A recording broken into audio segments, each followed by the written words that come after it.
All right. All that remains of a once powerful nation. Showtime. Hello. Welcome to 999 once again, where we are going to attempt to not die again, because dying last time was pretty painful. If we're gonna be completely honest, it hurt a little bit inside.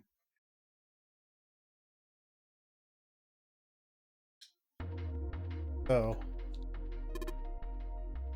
we gotta escape from the kitchen.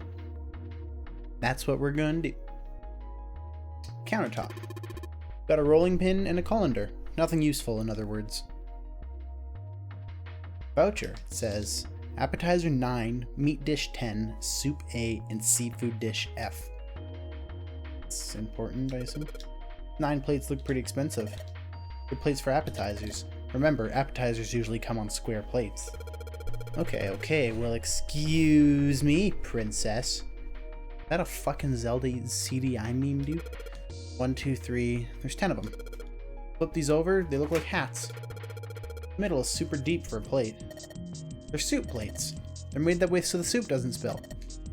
If we ever get out of here, you should treat yourself to a nice dinner out. What makes you think a poor college student has the money to do something like that? Same? I think there are 15 of these plates. I'm assuming they're for seafood. How the hell can you tell that? They look like just like any other plate from the 99-cent store. If you ever take a lady out to dinner, you're going to embarrass yourself. Feel sorry for June. Why the hell are you bringing up June? The lady doth protest too much, methinks. You are not terribly subtle. There's a bunch of little wavy ridges on this plate. Those plates are for serving meat. Ugh, you really are ignorant, aren't you? Come on, it's not like I need to know this crap. Jeez. I feel like she's talking to me directly and not Junpei. Is that a fucking Zelda CDI meme? It definitely was. Kind of far away. I can't really tell, but is that a ladle? I don't really think a ladle's going to be very useful. Already looked at that. Of course. All we've got here is a pot and frying pan. Oh, and a pressure cooker. Well, I guess we could use some of these as weapons. What kind of idiot are you? You're gonna run around holding that thing while you're looking for the dead? Hey man, it was just a joke. Why so serious? That's a Batman meme. Game's full of fucking memes. Maybe this table is for preparing food. There are plates everywhere. One pin and colander. Yeah, we already looked at that like 4 or 5 times. This door. The bolt. Really rusty. Will this even open? We won't know until we try. Give it a shot. Alright, let's see if you're gonna come out. Damn, no dice.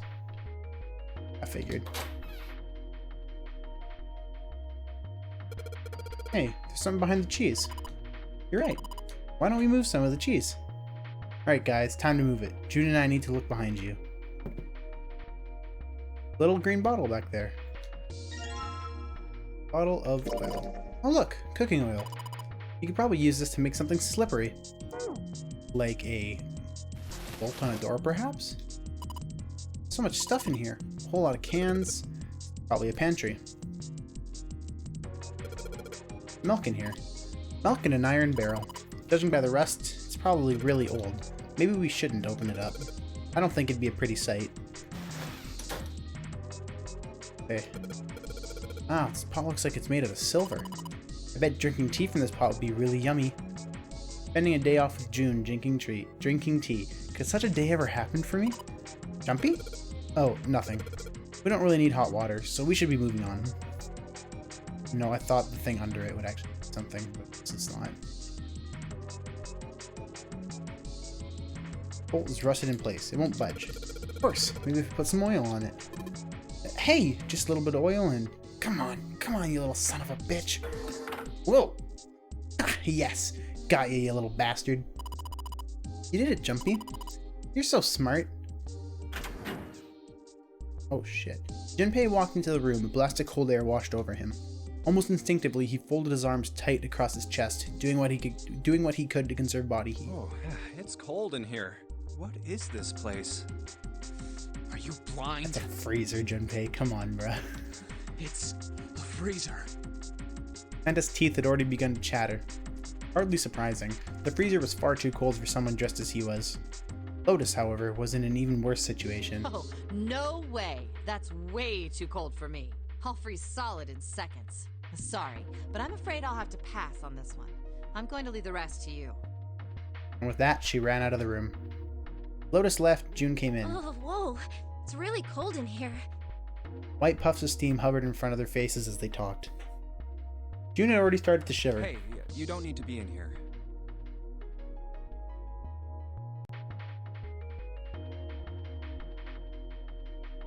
You had a fever just a little bit ago. You should stay outside. We got this. No, I'm fine. My fever's gone now.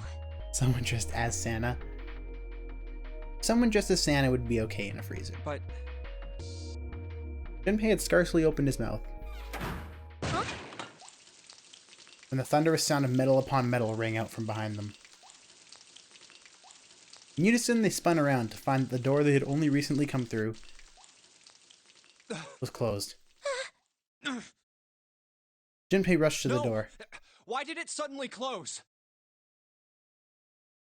Desperately, he grabbed hold of the doorknob. Ah! It was cold, beyond cold. Merely touching it was painful. The knob's frozen. A long 10 minutes. Yo, what's up, Yosta boy? Dang, what a spoiler, Admiral.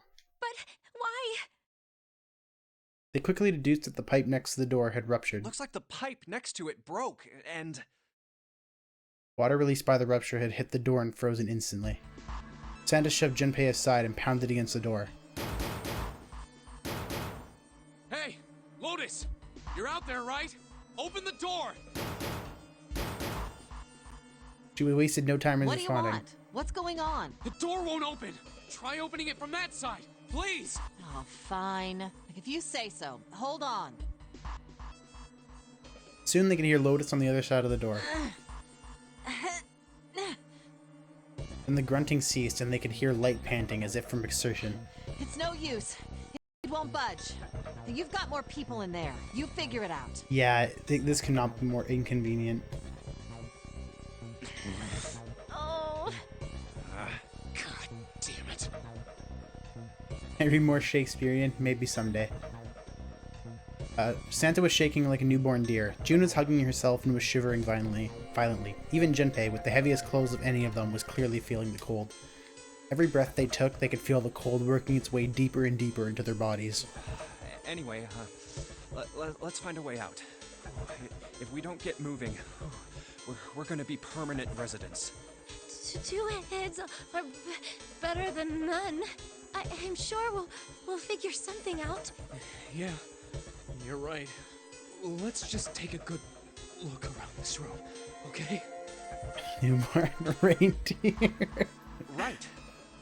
Dude, what if Santa's actually Santa? Wouldn't that be the most fucked up twist? They pushed in something. We're searching. Most of it. There's so much stuff in here. Why don't we take some of it out, Jumpy? Sturdy rope. Water bottle. There isn't much else in here that looks useful. Some frozen meat up there. Looks like pork. Huh? What's this? Looks like a tag or something. Jumpy, is there a slip of paper in that meat? I think there's something written on here, but I can't read it like this. If we try and pull it out, it'll probably rip. You need to defrost that. Don't think we're gonna be doing that in this room. There. No spoilers. Shit. Everything's frozen in here. Doesn't look like there's anything else interesting. Dry ice. Dry ice? Can you make the stuff cause an explosion if you seal it in something that's airtight? Explode? Yeah, didn't you do that in school? You should never underestimate the power of expanding gas. Junpei picked up the dry ice with his sleeve so as to avoid burning himself. Dry ice is just frozen carbon dioxide, right? Yeah, it is. I wonder how warm it has to get for it to turn back into gas again. Hell if I know. How is that gonna help us anyway? Oh, well, I figured we might be able to use it to get out of here. Oh, I have auto on, that's why it's moving so weirdly. They were about to move on when June spoke up. Carbon dioxide sublimation point is negative 109 degrees. Any warmer than that, and it'll turn into gas. Any lower, and it becomes a solid. You just know that, June? Junpei looked at her, dumbfounded. Oh, how do you know that? Despite my looks, I'm the the queen of random knowledge. Looks bad to mess up when you're showing off. Argle mouth. Oh, you're so cold your mouth's going numb? Yes, that's right. You're just doing that on purpose, aren't you? June giggled and did her best to hide her guilt. At least she was still feeling good enough to joke around, Junpei told herself. Come on, guys. Don't you think that's kind of weird? I wonder why it doesn't turn into a liquid first. Santa was now shivering at an astounding rate, but his curiosity seemed unaffected. Okay. Seemed rather odd. It is kind of weird. June answered. But it can turn into a liquid. Carbon dioxide turns to liquid if you put it under high enough pressure. But at 1 atmosphere, normal air pressure. It won't turn into a liquid, right? That's right. Instead of melting, it'll do what's called sublimating and change immediately from a solid state to a gaseous one. See, that is weird. Water's a liquid between 32 degrees and 212 degrees. I don't get this Fahrenheit shit. So why isn't that the case for carbon dioxide? June replied with an answer that stunned both of them. There's a kind of ice that doesn't turn into liquid when it goes above 32 degrees. Huh? I heard about it. Its melting point is 96 degrees. Didn't we talk about this? Was it earlier? Was it last escape room that we talked about it? Or was this last run through? I actually don't remember. I remember talking about this. Not specifics. I know someone mentioned the fact that there was ice that like wouldn't melt until a high temperature. I just don't remember when that was. Ice with a melting point of 96 degrees? You mean there's water that freezes at 96 degrees? Yeah, well, you could also look at it as ice that won't melt until it's 96 degrees. Water that freezes at 96 degrees? Ice that won't melt until it's 96 degrees? Junpei was cold as hell, but this was too interesting to ignore. He did his best to warm up by rubbing his arms and stamping his feet, then put the question to June. So what's this ice with a melting point of 96 degrees called? I heard it's called Ice 9. Yo, I can't believe Yustaboy just told me the name in chat before I heard it in game 3 seconds later. Ice 9? Originally, Ice 9 was a made-up substance invented by a science fiction author. But recently, scientists have discovered that such a substance I'm actually such exists. a bad person. It's alright. Wait, hold up. So is this thing called Ice 9, or is it water? Like I said, if the ice is over 96 degrees, it'll be liquid. If it's under that, it'll solidify. So you could think of it as a polymorph of H2O. Here, think of it like diamonds and graphite. No big, we're just freezing to death. But let's just talk about Ice 9, They're guys. both made of carbon, right? But depending on the structure of the crystallization, the hardness and structure are completely different. So you're saying normal water and this Ice 9 are... Yup. She wasn't Have finished. you heard the story about the crystallization of glycerin?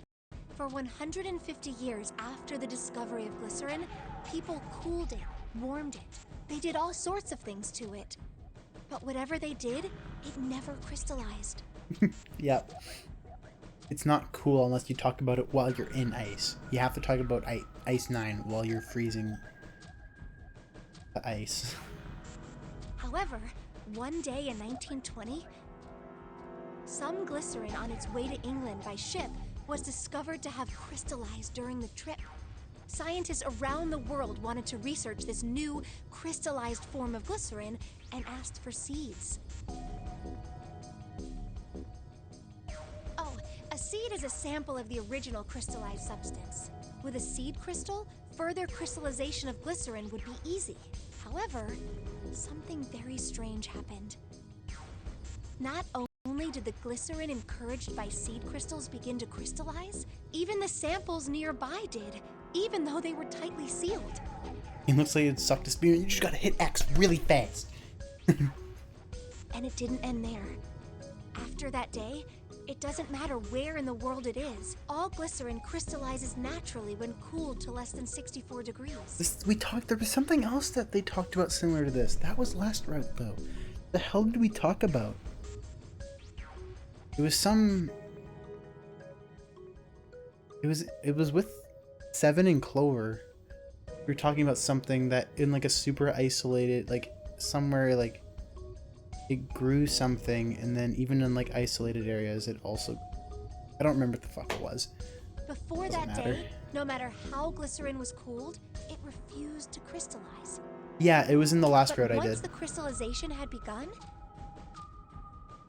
it was almost like, how do I put it? It was in the one with the chemistry lab with Seven. I'm pretty sure it was Seven and Clover.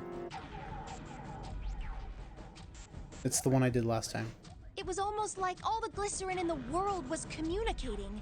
Communicating in some way that we can't sense. And now it's happening everywhere. Junpei, honestly impressed. Honestly impressed. In fact, it was in fact a pretty interesting story. Wow, that's pretty interesting. But, what does that have to do with Ice 9? To his surprise, it was Santa and not June who answered. What she's saying is that it's a lot like Ice 9. What happened, I mean. A lot like? Oh, that would be bad. If water everywhere started freezing at 96 degrees, man. It'd be the end of the world. Junpei felt that Santa might not be treating the idea of the end of the world with the proper concern. At any rate, we're not gonna have to worry about the end of the world unless we can get out of here pretty damn quick.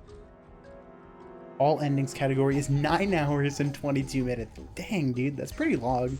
I don't even think I've played for that long total. I think I've played 3 2-hour sessions so far, so I've only played about 6 hours.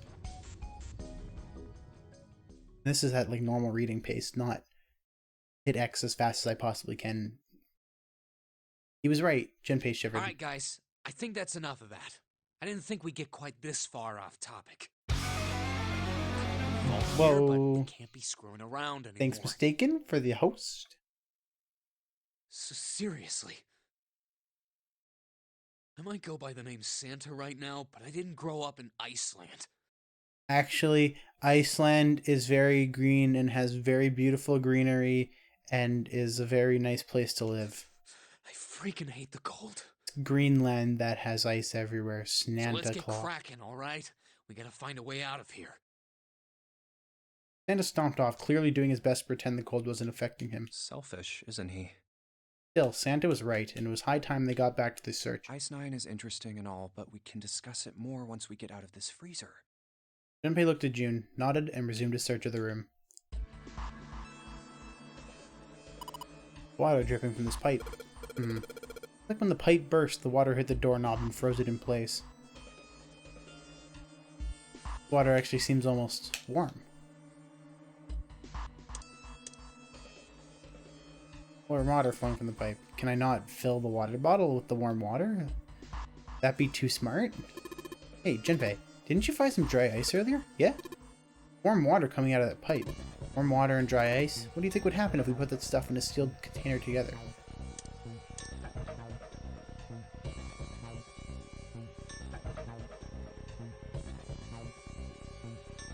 No?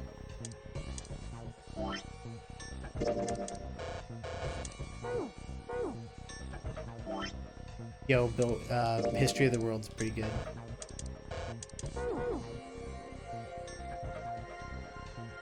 Only the 2? Yeah. Search this entire area over here, I'm pretty sure.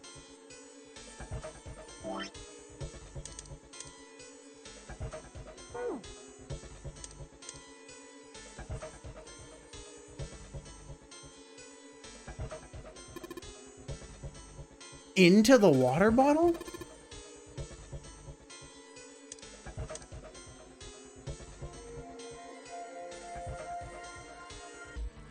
You need to crush it.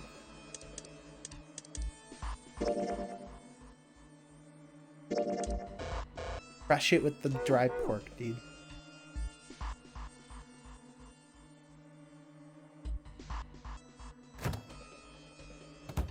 Good.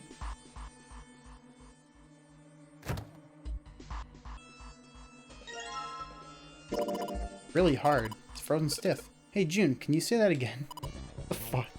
Huh? Say it again. It's really hard. Again. It's really hard. Thanks. Something wrong, Junpei? Face is bright red. Nothing. I'm fine. It's that hard, you can probably use it as a hammer. Yeah, good point. Maybe we can use it to break something. Why can we use this to break something but not the chunk of pork? I swear to God, Junpei is acting like a totally different character in this frickin' route, dude. Alright, the dry ice is all in pieces now.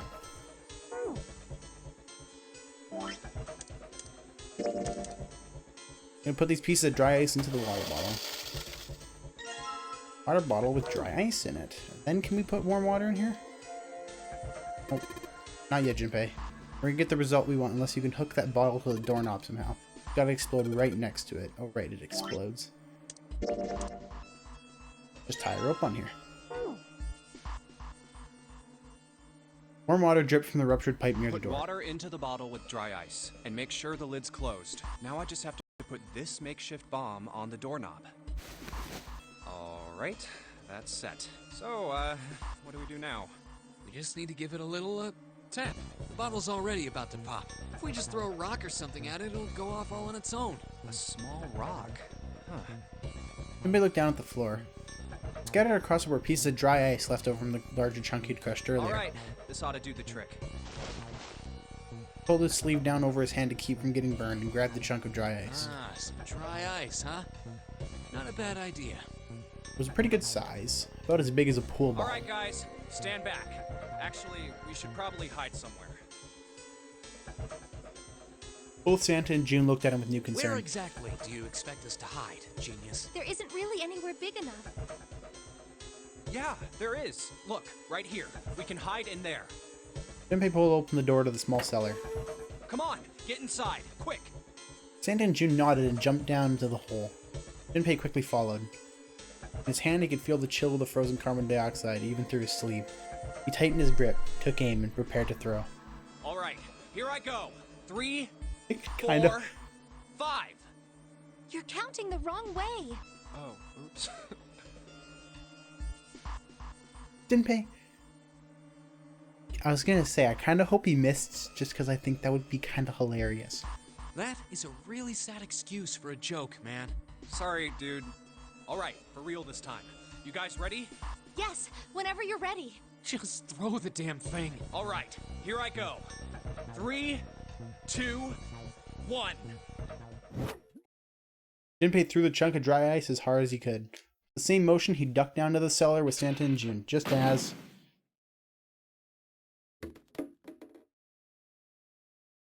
Junpei leapt up out of the cellar and ran to the door. Jumpy! The ice on the door! Is it gone? Yeah, it's gone. The blast must have shattered it. Yes. Alright, let's see if it opens. Junpei grabbed the knob and pushed with all his might. The door gave way easily, and all three of them tumbled out of the freezer at once. Hooray! We're out! June, relieved, collapsed onto the floor. Move! Santa shoved past Junpei and ran straight to the grill, which he immediately grabbed. Oh, god damn it! Hot, hot, hot, hot, hot, hot, hot! Fuck! He proceeded to kick the grill in a futile but amusing fit of rage. Well, you did just grab the grill. What did you think would happen? Hey, where's Lotus? Would have been set if the doorknob flew off? Yeah, a little bit. Took Junpei only a moment to find her. She was sitting on the counter, idly scratching her chest. Welcome back. I was starting to get tired of waiting for you guys. The great yawn, Lotus lowered herself off of the counter. Junpei clenched his teeth and walked toward her. What were you doing? What do you mean, what was I doing? I was waiting. We were gonna die! Oh, yeah? But you didn't.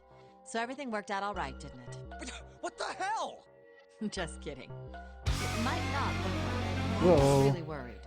Yo, Diesel, thanks for the host, dude. Oh, don't give me that crap.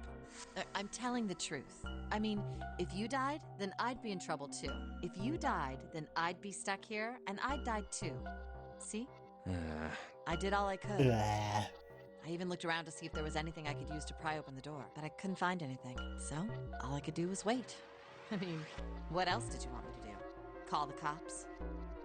It was true that there wasn't much she could have done, but something about her tone. Junpei gritted his Fine. teeth. But there's one thing I have to ask you. What's that? You didn't close the door, did you? What? You think I closed the door on you? Why would I do something like that? It closed on its own. I told you before, if you die, then I die too. Yeah, I guess so. It seemed that an accident was the only explanation for the door's closure. If she really wanted to kill us, all she had to do was bar the door from the outside. But she didn't. Well, she didn't do anything. She's only lazy, or negligent at least, not an attempted murderer. Junpei swallowed his anger and did his best to apologize. Well, I'm sorry. I'm sorry I doubted you. Oh, yes, well, that's all right. As long as you understand. Lotus looked away and twirled her hair between her fingertips. Vengeance against the girl complete. Santa swaggered back toward Junpei and Lotus. Hey, no more screwing around, you two. Break time's over. Especially for you, lady. You've just been sitting on that fat ass of yours while we were freezing to death. How rude! I was plenty busy. Yeah. How about you put all that energy into something besides bitching? Let's go. Get along so well. Okay. Where's that grill? Sit. Yeah. Guess I'll put the meat on the grill. Hey, what are you doing? What are you gonna do with the paper burns? Come on, it'll be fine. It's not like it's gonna burn right away, right? Gotta keep an eye on it, and the paper will be fine. Well, they can argue all they want. I'm gonna keep an eye on this pork. Oh, looks like it's about time. I'm gonna try taking the paper out. Jumpy, be careful. Sweet of her to care, but I know what I'm... Ouch! See? Told you. Hey, what the hell are you doing? Hurry up and take the paper out. It's not coming out. This thing's frozen stiff. I can't get it out. We're gonna have to cut the meat? Ah, it looks that way. Slotus. Paper is stuck in here real good. I'm gonna have to get it out and need to cut the meat open.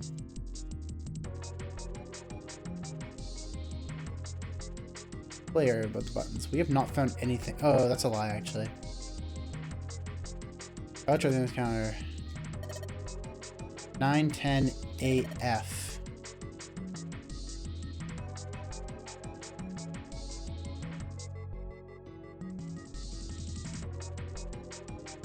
Nine 16.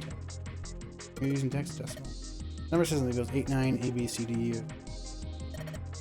I'm going with base 10, right? It's the normal system of numbers. Base 10 equivalents for hexadecimal numbers would go like this. Equals 10, yeah. 10 equals 16. The 10 becomes 16 in base 16. I know it sounds strange, but you can think of it as just 6 letters added onto the normal number system if you're not. A equals 10, B equals 11, C equals 12, D equals 13, E equals 14, F 15, 10 equals 16. I think I get it.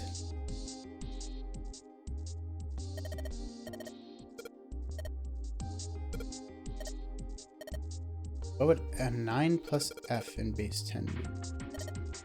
Yeah, I did not read any of that. Jesus Christ. That's right. Good job. You're a fast learner. I should be reading. Can I look at the hint again? I guess it doesn't matter. 9 appetizers. 9 and...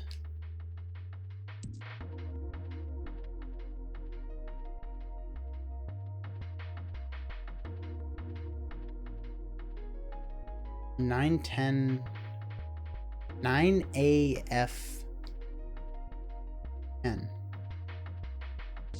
How the hell does that work?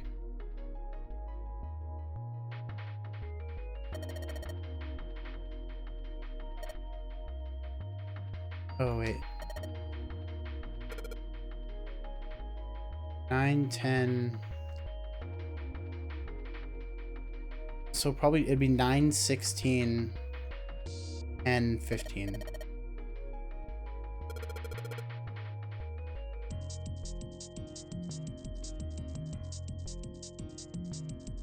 Oh, okay.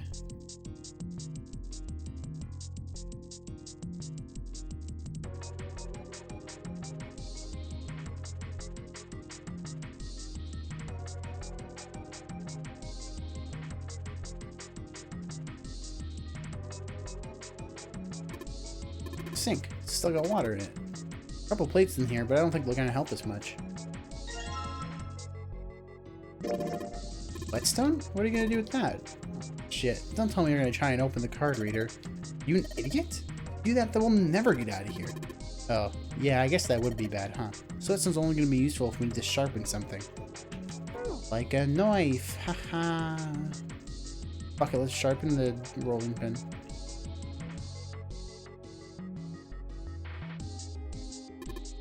A lot of notes.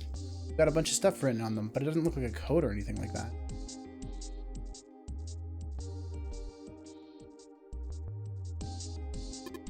Hey, Junpei, where do you think you're going? Oh, I was thinking I'd check and see if we missed anything in the freezer. Why would we have missed anything? We searched the whole damn place. We put our lives on the line, man. Yeah, I guess you're right. I don't need to go back there. Moon wasn't going in there. Oh, I was. What? Moon's trying to beam me. Barrel milk. Number of cheese lined up on the shelf. This is Gouda cheese, the most famous Dutch cheese. You don't cut open the casing and it usually won't go bad, so you can store it at room temperature for quite a while. So we can eat this? Most likely. I'm not hungry at all. I guess it's hard to get hungry in a situation like this. So I need to find a different code. It won't even let me enter something.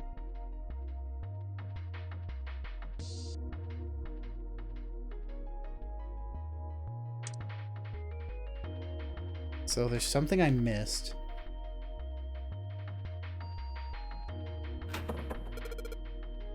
Damn, it didn't work. It doesn't matter how many times you try it. The door isn't going to open until we solve all the puzzles in this room. Pretty sure this is all part of Zero's plan. I just can't imagine what his motives could be.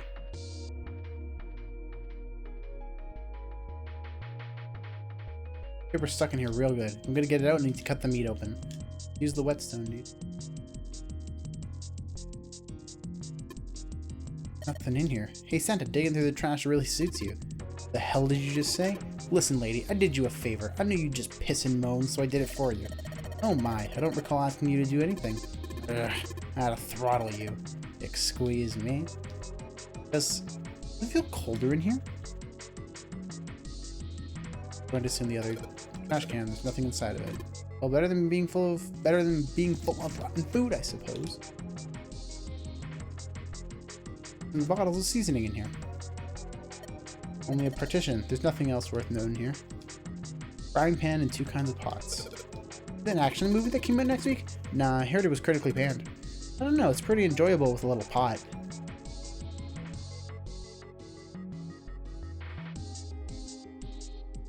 This game is a fucking meme. I don't know what's happened in between the last route and this route, but this route is a fucking meme 100% of the way through. Lotus, you can actually cook? Who the hell do you think I am? You'd better believe I know how to boil hot water and put in my instant noodles. And I can boil eggs too. It's Lotus. Maybe tables are preparing food. There are plates everywhere.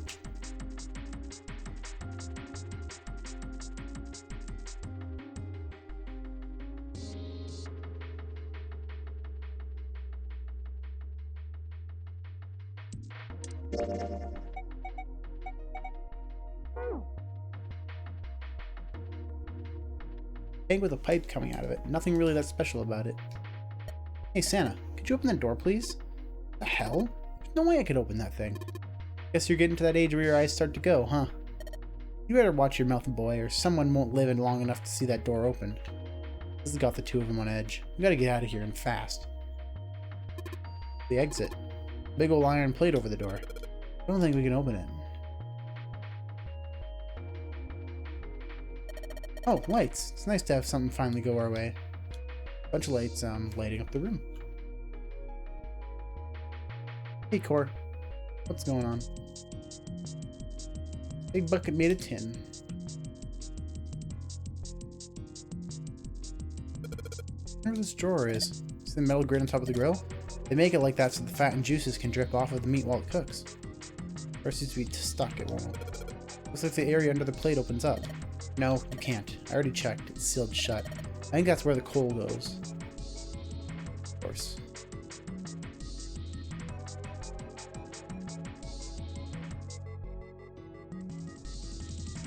Silver pot here. What's it on? Is it just like a... This is just a... one of those swinging doors. You see them a lot in between kitchens and dining areas in restaurants. Without this door, you'd need to run all the way around the partition to get to their side. It'd be a real pain in the ass, wouldn't it? Huh, I guess it's not really important, but still. Don't mind me just completely changing the words of what's actually being said. That's pretty cool. What the fuck?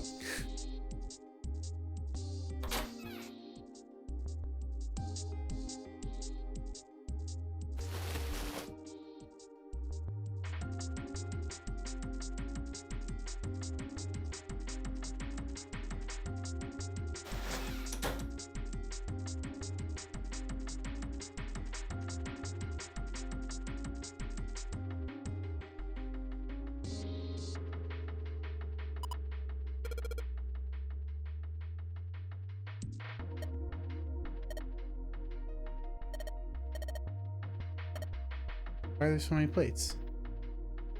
I don't fucking know.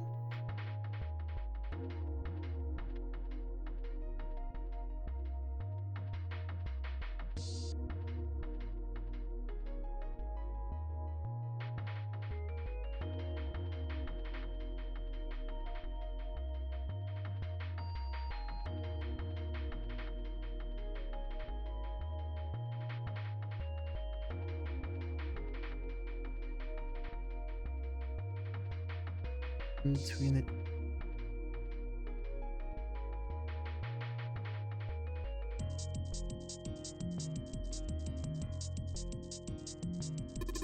Iron oven. Looks pretty heavy duty.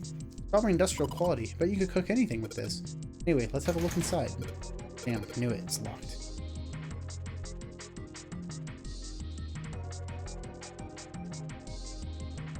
Weird, they won't even let me attempt it.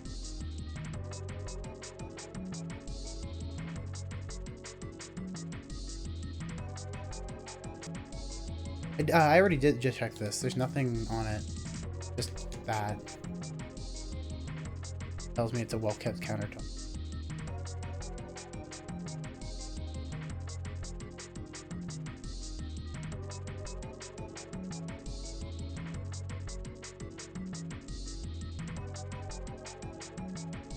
I remember a simple children's song. Poor Junpei.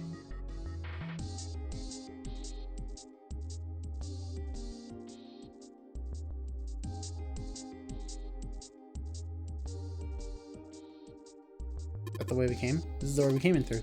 It's not locked, so we could go back out, but that's the point, right? All it's out there is an iron gate and a dead-end hallway. Yep. Might as well be locked for all the good going back there would do.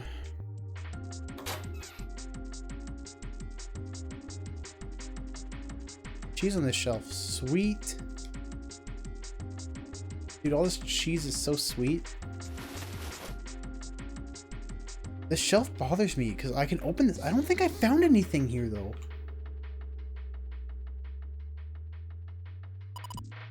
There's some kind of large tin container. Well, it's empty. Finding every shelf here. Good.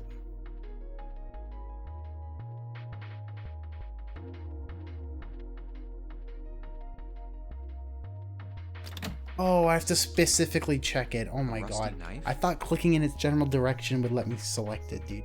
I've been clicking over that thing like multiple times as I've gone in here, but it's all been on the wrong fucking area. I don't think we'll be able to use it while it's like this.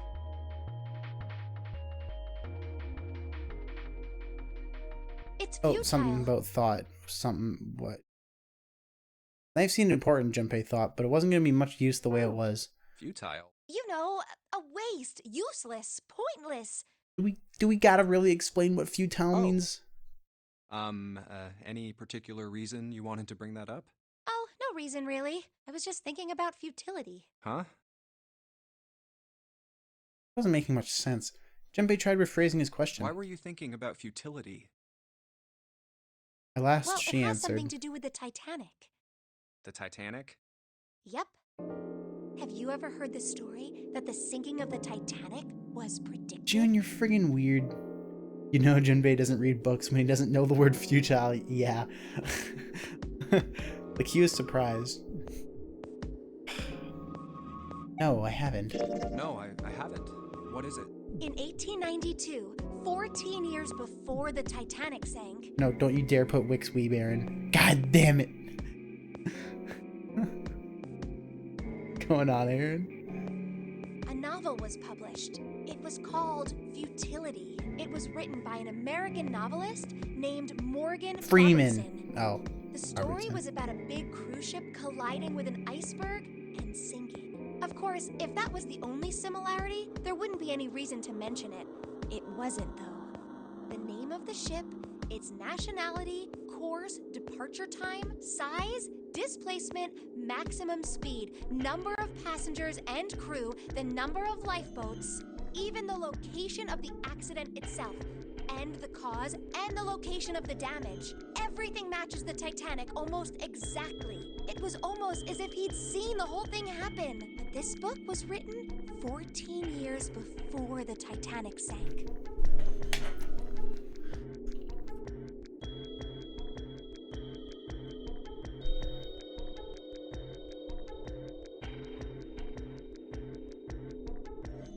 It's a real novel, guys.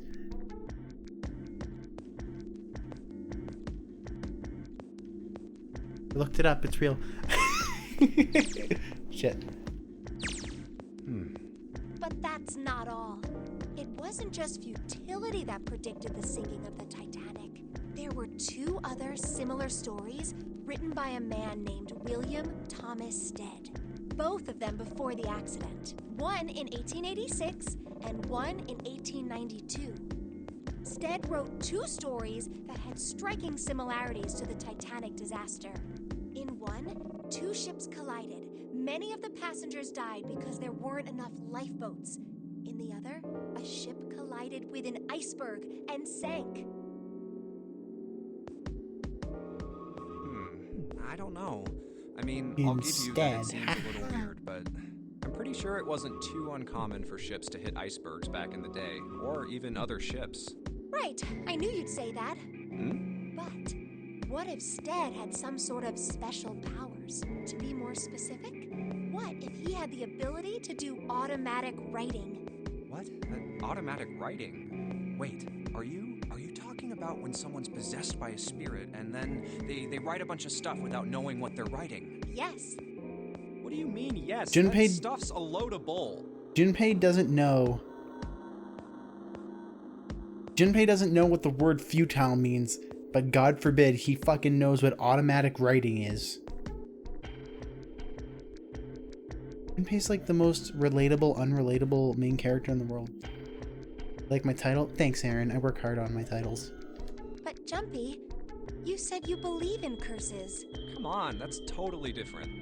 Okay, let's say, hypothetically, that automatic writing isn't a total load. These guys still couldn't have predicted the sinking of the Titanic. When this Stead dude wrote his thing, nobody had died on the Titanic yet. So if automatic writing is about being possessed by dead people, who the hell possessed him so he could write that stuff? Good night, Aaron. Have a good one. That's not it. What's not it? Stead wasn't possessed by a spirit. He was doing the possessing. What are you smoking? William Thomas Stead was a passenger on the Titanic. Very cultured in specific ways. He just wrote down what he saw with his own eyes 20 years before it happened. Decided it was probably best to say nothing. June was saying was insane and utterly absurd. If he tried to take what she was saying seriously, he'd go mad. Well, Junpei smiled uncomfortably. why don't we talk about this some other time, okay? Huh? But Voice trailed off and she glanced at the floor, Come troubled. on, let's get back to it. Junpei tapped Dune gently on the shoulder and awkwardly reached around her to pick up the knife from the box. That's a good knife, dude. Maybe I'll use the whetstone to sharpen the knife. It's probably pronounced weedstone or something. We really cut something pretty good with this. Yeah, we just got rid of all that shit. Alright, now that I've sharpened the knife, yes, I can cut the pork. Awesome, Junpei. Now we can cut the paper. Cut out the paper. C plus 10 plus F. You get some kind of code? Damn it, they're just screwing around. Junpei, do you know what C and F stands for? Yeah. Corporate finance. Junpei. Thought it was clever and funny. Get out, Junpei.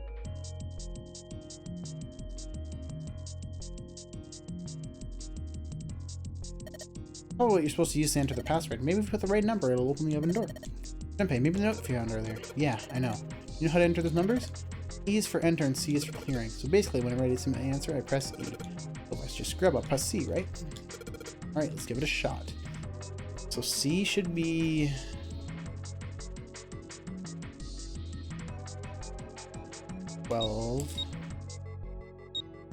Or no, it would be 12, 16. My bad.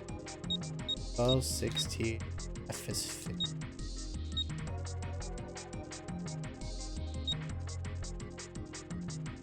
Shit, maybe not. Only write in 3 numbers.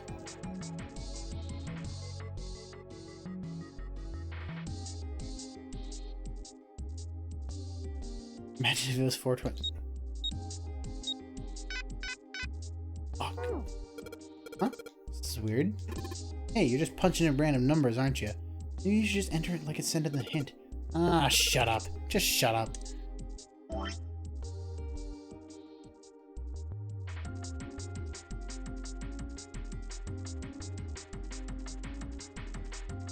Plus 16 plus... Oh. Wait, I have to add it, don't I?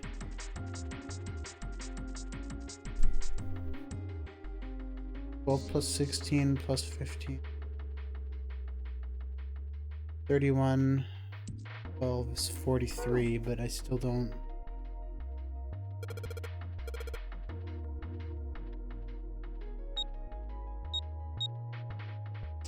I don't even enter it in right.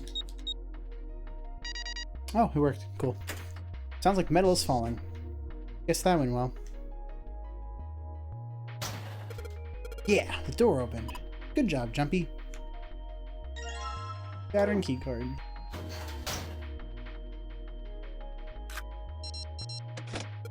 Yes, I think it's unlocked now. Get it, Jumpy. Let's get out of here. Yes, let's go. You found it! Yay! So exciting. That was such a long puzzle.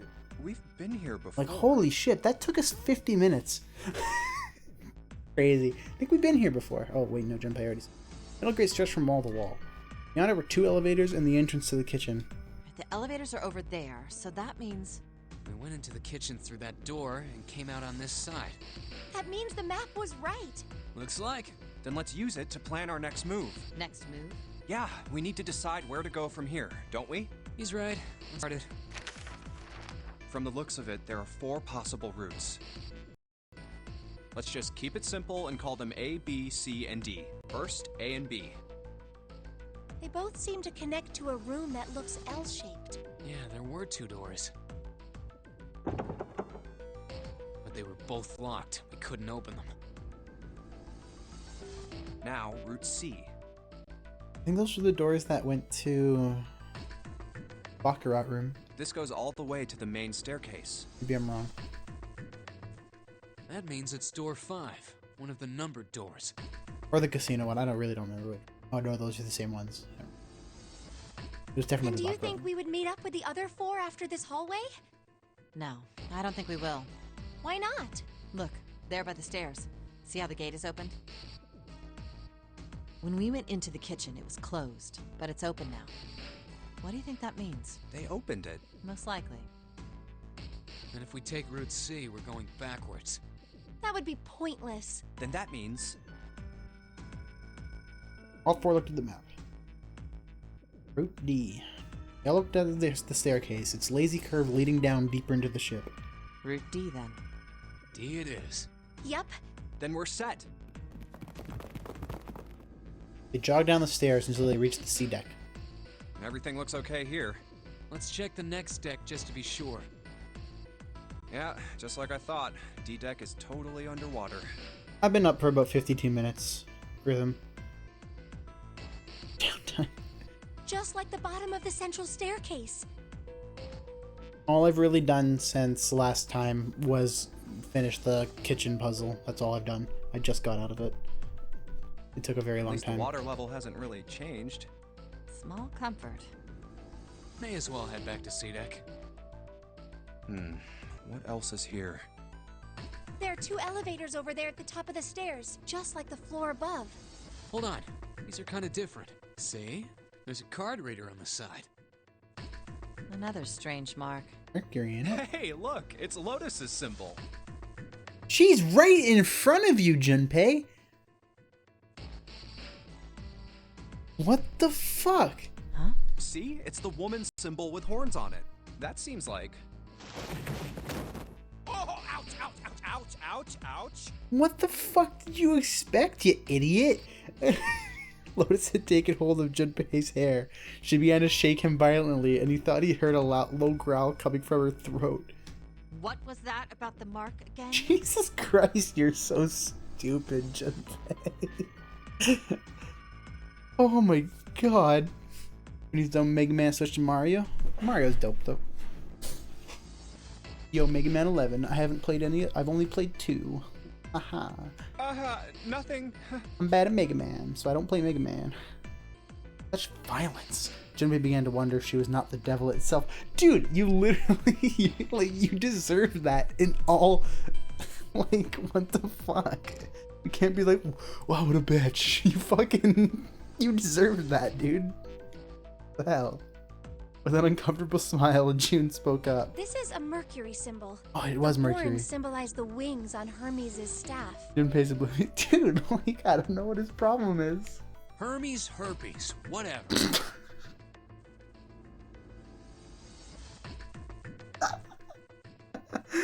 Oh, dude, Santa's my fave. If we can't get this thing to work, these elevators aren't going anywhere.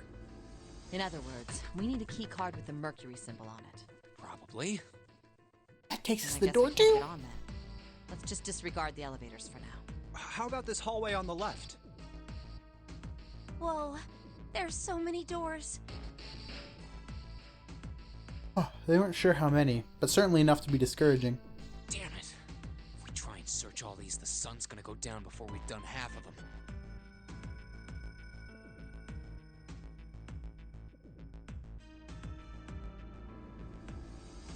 Yeah, right?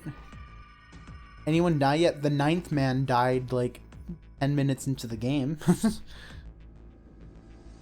think the sun already set. I have a feeling this ship is the only thing that's going to be going down anytime soon. That's even worse. But so far, on this playthrough, nobody else has died yet. Nobody I care We can about. come back to this hallway later. Do it again, please. I didn't even do it again this playthrough. Let's check the hallway on the other side, shall we? Yeah, the 9th man was like a scientist dude, I swear. I don't actually know who he was. He looked like a scientist dude. That's very judgmental of me, but whatever. Time to head back to the stairs. But yeah, he died legitimately immediately. And now the right hallway.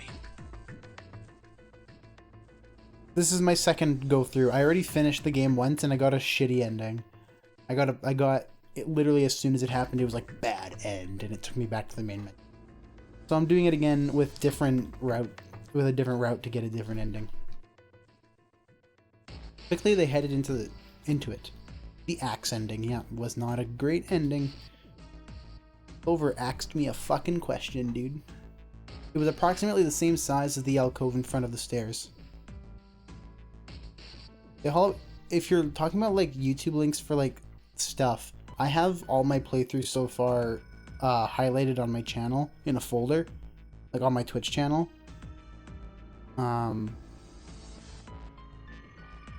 If you want to just go look at that. It's in the first part, probably about half hour in-ish.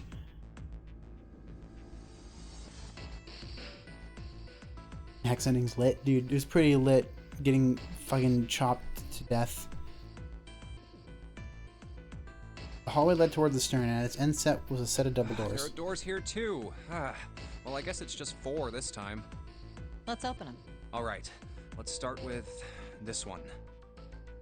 It is on DS Emerald. They re-released it on PS4 and Steam earlier this year. The first 2 games, and then the third game, I think, is already natively on PS4 and Steam. It might be on Xbox, I'm not positive. Junpei nodded and grabbed the one closest to him. He gave it a small tug and felt it move. It isn't locked. I'm going to open it. Thrilled to have found an unlocked door, he threw it open. Are we gonna find our buddy pals? All of our buddy pals? Junpei didn't know what to make of what he saw. Yes! What? Wait, are buddy pals in here?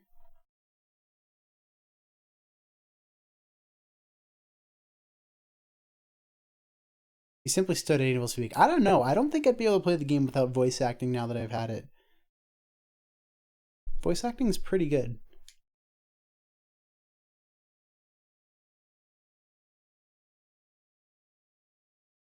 I do people.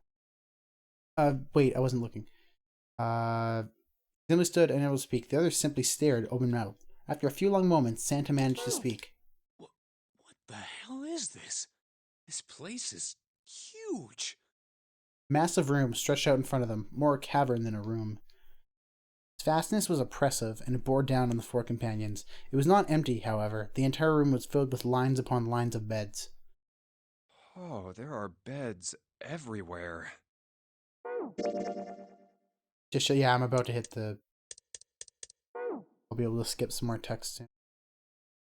They were simple things, little more than pipe and thin mattresses. Is this a hospital? Yet at last been able to put a name to the harsh scent that pervaded the room. It definitely has the smell. Could be.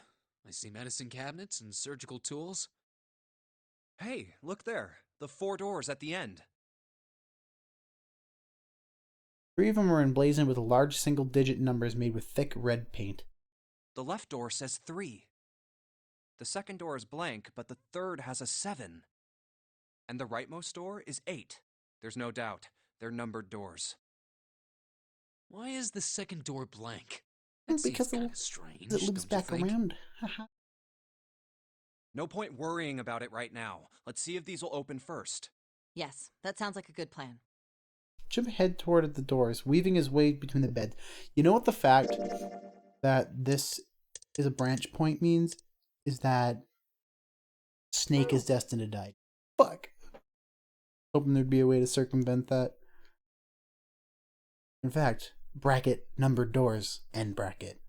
He started with door number 3 on the left and moved to the right until he reached door 8.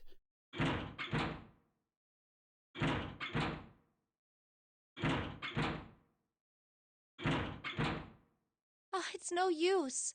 It's no use! Well, of course.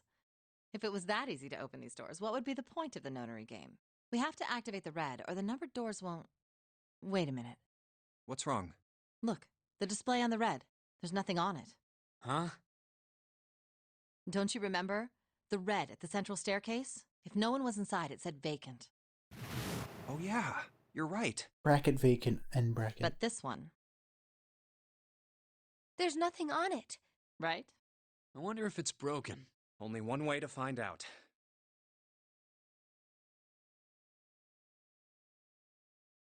It's not responding.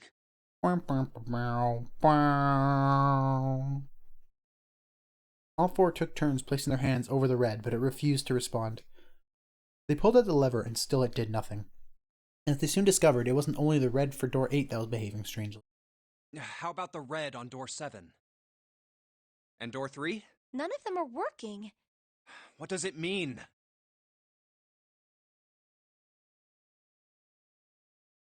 Santa, not Santa. I knew it. They're broken. Core! Zero sure sucks at maintenance. No, that's impossible. You really think Zero, who prepared all of this, would make such a stupid, simple mistake? Maybe. but that doesn't explain why this thing ain't working. It was at that moment that they heard a voice from behind them. I believe the bottom of the device has been removed. They spun around to see... Snake! Snake! But it's more than just Snake. Ace, Clover, 7. Over. Though they were glad to see one another, it wasn't terribly surprising that they had. It had been the other party who opened the gate in front of the kitchen. It wasn't unreasonable that they'd bump into one another eventually. The rest of Snake's team, however, did look rather surprised. How did you end up here? That's my line? Santa, not Santa?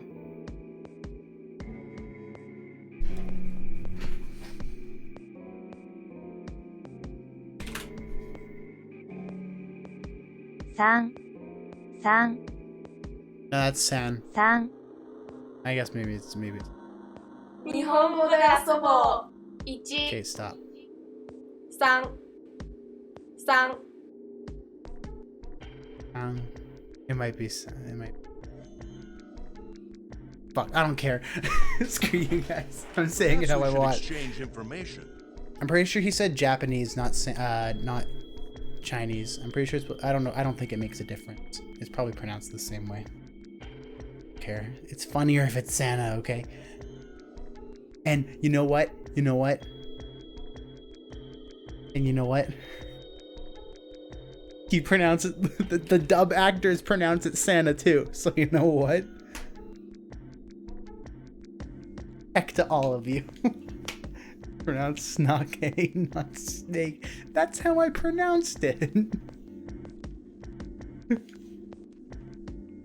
After a moment of silent surprise, everyone suddenly began to talk, desperate to exchange information. Can I skip yet? No. They talked about the rooms they'd been through and how they'd ended up in the same place.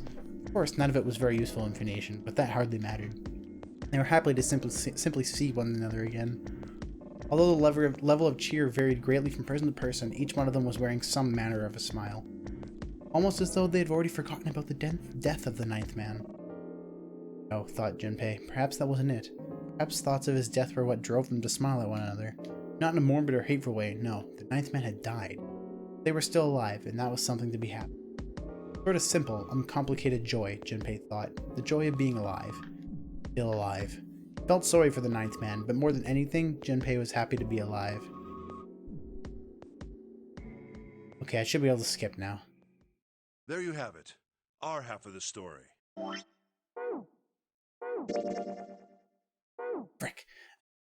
His part finished, Ace fell silent. For a moment, Junpei was silent in thought. Then he Okay, spoke. let me see if I got all this straight. When you guys got here, the bases for the Reds were already gone.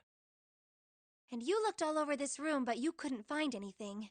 So you figured that there might be something in the hallway with all the doors. So you went and had a look? Yeah. And while you were looking around, you heard voices. Uh-huh. So you followed the voices and came back here. Indeed. And that was how we found you. Why don't we check those 3 Reds again, just in case? You're right. Huh. There's a long, thin gap on the bottom. I think it's a slot for something. Probably electronic. Well, this isn't good. If the red is inactive, we can't keep going. Well, what about that hallway over there? Isn't there anywhere else we can go? No, there isn't. There are plenty more hospital rooms, but nothing else. Hospital rooms. That's what's behind all those doors? Yes. There are a number of individual rooms in addition to this large one. There was a door at the end of the hallway, but it was locked. There was an astrological symbol engraved near the keyhole, however. I was able to get a good feel of it. I believe it was the symbol of Jupiter. Not again. Those goddamn things are everywhere. I wonder what they all mean. So we didn't have to read as much? I don't mind reading. For a moment, everyone was silent, deep in thought. It just adds to the experience when everybody doesn't have the exact same voice. While we're asking what things mean, what's the deal with this room? I mean, I thought this was a cruise ship, but I can't imagine a cruise ship would have a hospital like this. Streamer. Of all people, it was Seven who answered, and with calm confidence. Well, I figure it's probably a hospital ship. Chances are it's the Gigantic. The Gigantic? Junpei looked confused. So did everyone else. What is this gigantic? Seven knit his brows for a moment and then began to The explain. Gigantic. She was a sister ship to the Titanic, built in the early 20th century. Actually, the Titanic had two sister ships, and they looked exactly the same. The Gigantic was said to be one of them. They intended to make her a passenger liner like the Titanic, but World War I began soon after the ship launched. The British Navy took her over and made her a hospital ship. At some point during the war, the Gigantic was damaged by a German mine in the Aegean Sea. She ran aground afterwards, so she didn't end up sunk. What happened to her after that? One theory going around is that a man named Lord Gordain bought her. Seemed like he'd been one of the few to survive the Titanic sinking. That trauma turned him into some kind of obsessive collector of all things related to the Titanic. Soon enough, the guy wanted the Titanic itself, which was impossible, of course. It's stuck at the bottom of the Atlantic Ocean, but the Gigantic wasn't. And seeing as she was identical... So you're saying this Lord Gordain bought this ship? Yeah, at least I think I am. That's impossible. No way we're in some boat that's almost 100 years old. Pipe down, just pay attention. What, that's it? Well, have you got any proof? Proof? Proof that this ship is really the Gigantic. Well, this ship's got stuff that's like the Titanic and a hospital ship. So, I just figured... Oh, for goodness. Don't tell me that's your only reason. Better than any reasoning you have, Lotus. No, I've got more. Like? Well, I mean... Simon looked around desperately, doing anything to avoid meeting Lotus's piercing stare. He scratched his head for a moment, then gave up. Finally, he opened his mouth. I don't know. Lotus sighed and shook her head. I guess your memory isn't back yet, is it? Yeah, sorry about that. Hey, whoa, wait a minute. Memory isn't back? Junpei was, he felt, legitimately shocked to see by what seemed to be new and very important information. Wait, what? We didn't clarify this anymore? Everyone else, however, seemed unimpressed. In fact, they all looked at Junpei as though he had said something very strange. Did we not clarify that in this route? Like, what? Oh, I don't think we know that he lost his memory until we go into the room. I don't remember. Your point being? He decided to revise his attitude for the next question. Wait, was I the only one that didn't know? Everyone nodded. Why?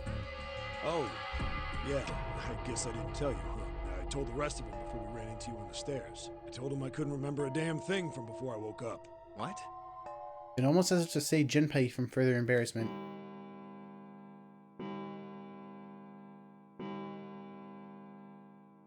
Bell began to ring from far away. Oh, a bell. It sounds like the clock in the main stairway. Junpei counted each time carefully.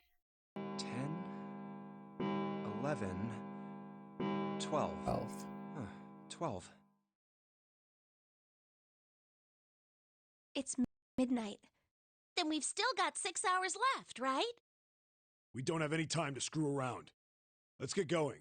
We gotta find the missing parts for the Reds. What do you mean, find? How on earth do you propose we do that? 6 hours remaining. We've looked everywhere in this room. We need the Majora's Mask. That only leaves one place to look. One? Well, not just one. What is it? Is it not just one? Or I guess that's not really right. What is it? Which one is it? Wait. Don't tell me you mean we need to search all of the other rooms. Don't freak out. We've already searched 4 of them. 4 rooms? We just have to split up the rest between the 8 of us. If each of us can do 6 rooms apiece, we'll have the other 48 rooms cleared in no time. There's so much freaking voice changing from 7, dude. There are 48 other rooms? Lotus 2. Her earlier experience had apparently not encouraged Lotus to trust 7. 7 scratched his head awkwardly. Maybe? Says I don't know. Like, it's like weird because they mean... So everyone knows which area they're searching? Means the exact same thing. It's just a weird change. Yeah. Yes! Junpei was chosen to search the room on the starboard side, moving from forward to aft. We'll all meet up when the clock goes off again. How about in that room with all the beds? Yeah, sounds straightforward enough. I'll shout if I find any of the components we need. I hope we can find them within the time limit. If we can't, then we'll just have to come up with another plan. Right. Then let's do this. Detail decided, they left to begin searching. Out into the hallway they went, each to the rooms they'd been assigned.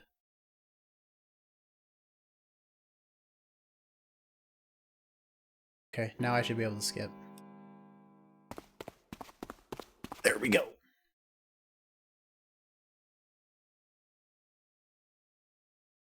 Alright, so this is all stuff I read before. Basically, for people who might not know what's going on, we go back into the rooms, we go back into the hospital bed, and all the reds are activated, but nobody will own up to putting the electronics back in the red. And also, Snake has gone missing, and we don't know where the hell he is.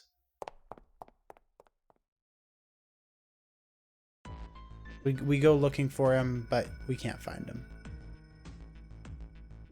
You don't like Clover's voice actor? I don't mind it. I think it suits her. Oh, what about the first-class cabin on B deck? Okay, let's go, Jumpy. They took off up the stairs at a run. It's gonna be the exact same thing, I think. Yeah.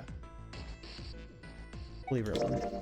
Something told Junpei that Clover probably wasn't in much of a mood to talk. He leaned over and whispered quietly to June. Maybe we should leave her alone. Yes, I think you're right. They turned and walked quietly down the stairs. Maybe she won't murder me this time then, because I left her alone like a good person. Clover had driven home the misery of their situation, but Junpei told himself that getting depressed would get him nowhere but depressed. We really need to find Snake, for Clover's sake. He did his best to push away the misery and depression and forced a smile.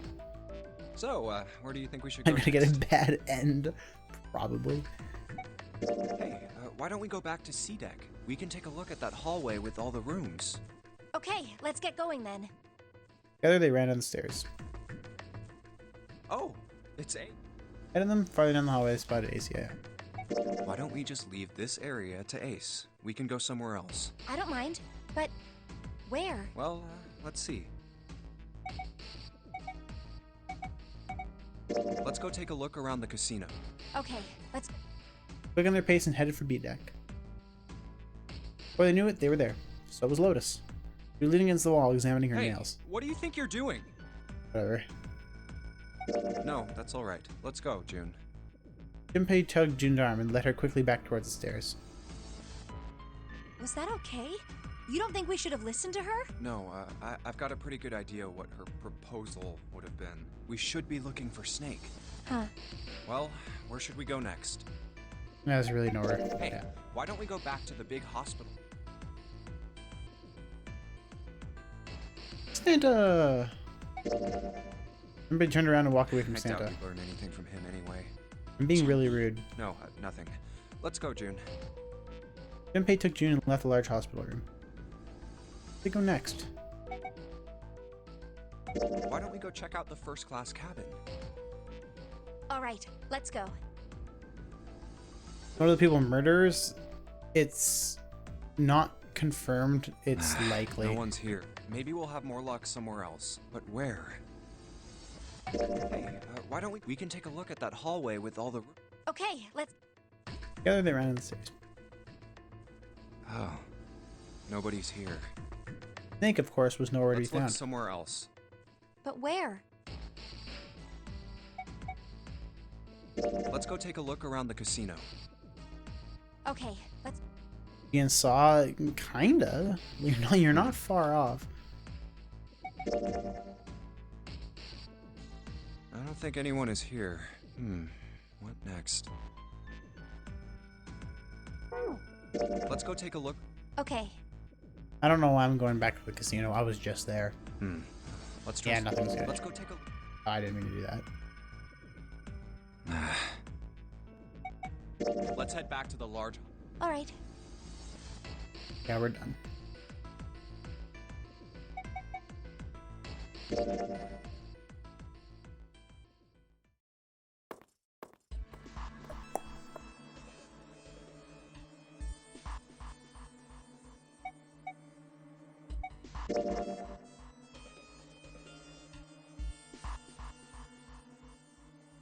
Well, we'll probably see what happens to him.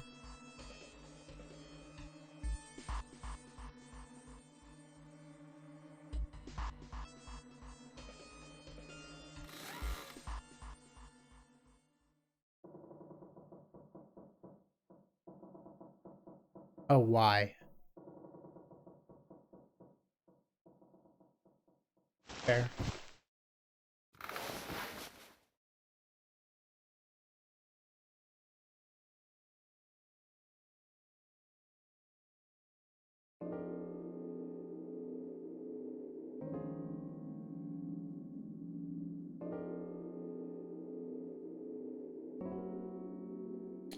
I'm thinking I'm gonna go through door 3. Or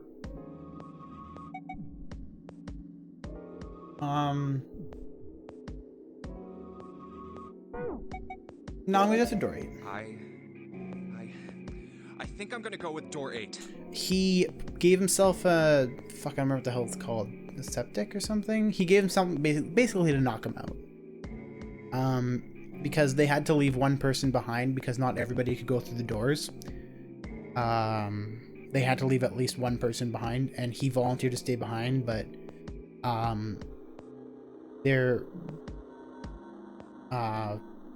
June was kind of being difficult about it, so yeah, he drugged himself, so he was forced to stay back and everybody else could go through. Okay, 8 it is. Yeah. Alright then. That means June's gotta go through 7. What? Why? What? Santa grimaced and muttered angrily to himself, but finally began to explain. The 6 of us are gonna keep going without leaving anyone behind? There are only 3 ways we can do it. Have 3, 5, and 8 go through 7, and 4, 6, and 7 go through 8. No, at least not from what I've 4, seen. 5, and 7 go through 7, and 3, 6, and 8 go through 8. The one ending I got, there was... the majority of people were dead. Or 3, 6, and 7 go through 7, and 4, 5, and 8 get 8. There are no other combinations. In other words, 3 and 4 and 7 and 8 can never go through the same doors. And 5 and 6 apparently, because 5 and 6 never go through the same door. You get it now? 4 tells that Clover's gonna kill Ace and Lotus as well. Yeah, but it doesn't show it. Oh no, you're saying we aren't gonna see each other again for a long time. Junpei felt this as June did. He wanted to be at her side through whatever trials they were prepared to face. But he knew if they were going to survive, he had to swallow his feelings. In order for the 6 of them to move forward, he and June had to be separated. He looked at June. He was scared to lose her, but he swallowed, steeled his resolve, and did his best to smile. Hey, come on. You're making it sound like we're never gonna see each other again. We gotta split up, but only for a while. This is just like when we went into the 4 and 5 doors, remember? I'm not sure, Admiral. So far, you haven't been able to fail puzzles. I don't know if that changes, like, later. I doubt it. It would, unless we do get a chance to go through the 9th door, I don't know if there's, like, a timed puzzle or something. I mean, I wouldn't doubt it as, like, a final puzzle sort of thing. The final puzzle of the game or something. But so far, no, you haven't been able to fail anything. Yeah, the doors you go through influence it. Got split up I know then that too, much. But we all met back up. I'll bet 7 and 8 are just like that. You mean they're connected somewhere? Yeah, probably. Probably. She didn't sound very hopeful. 7 then interjected. I'm sure they're gonna connect somewhere. Why? What makes you think so? If they don't, then neither team can get through door 9. In other words, the game would end right here. Zero's been on top of his shit so far. I don't think he'd blow it now.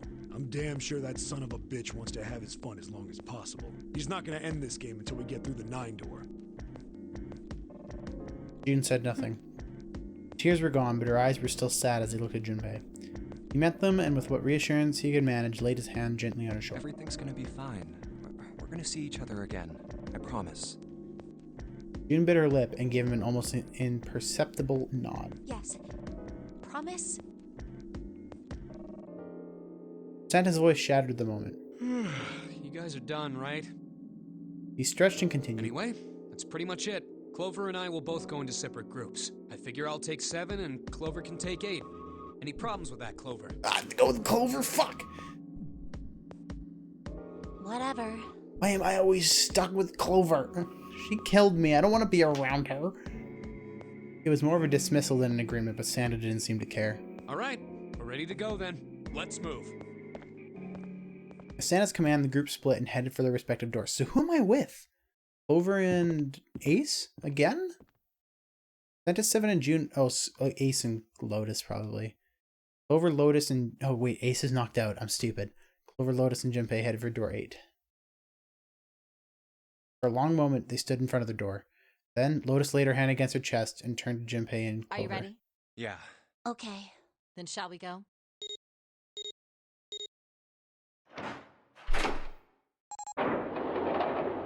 Let's go. It's open. A narrow hallway stretched out before them. Okay. Hurry! Lotus and Clover leapt through the door. The moment they did, their bracelets beeped.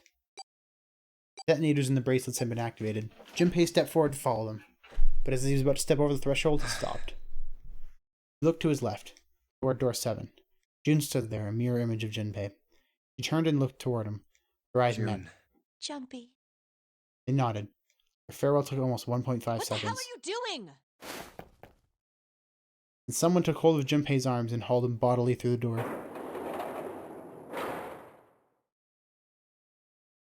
Yeah, it'd be a whisper, Admiral. He heard the sound of the numbered door slam shut behind him. His bracelet gave a cold electronic beep. 81 seconds left. Hurry! Lotus snapped at him and ran to the dead. Junpei and Clover followed her as fast as they could.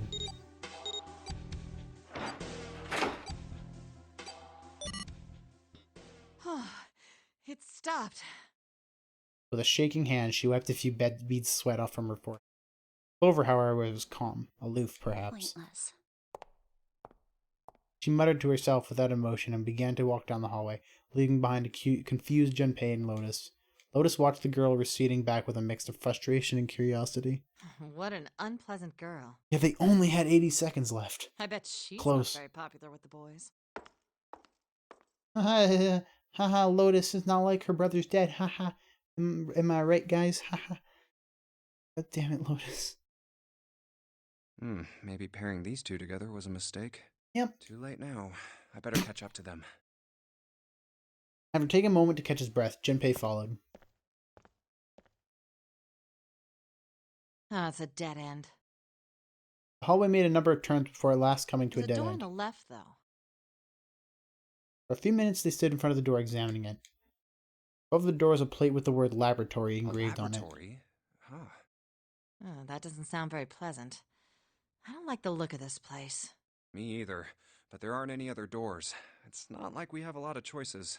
Junpei, Huh? please, you first. Junpei suspected that her politeness was motivated by something other than respect. Ugh, fine. Junpei muttered to himself and pushed open the iron door. So to be able to try and get a different ending, I have to prevent Clover from going into... Door, is it door 1?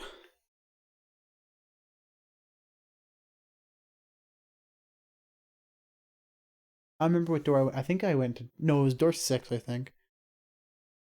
Clover's 4, I'm 5, that's 9. Oh no, it was door 1, never mind.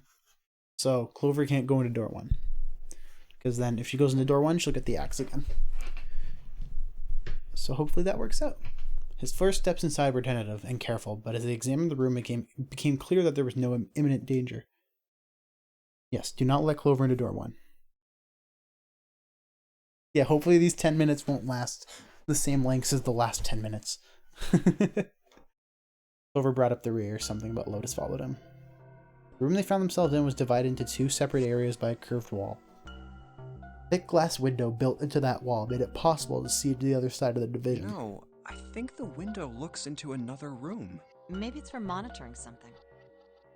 Junpei walked to the window and looked through. What the hell? He wasn't sure what else to say.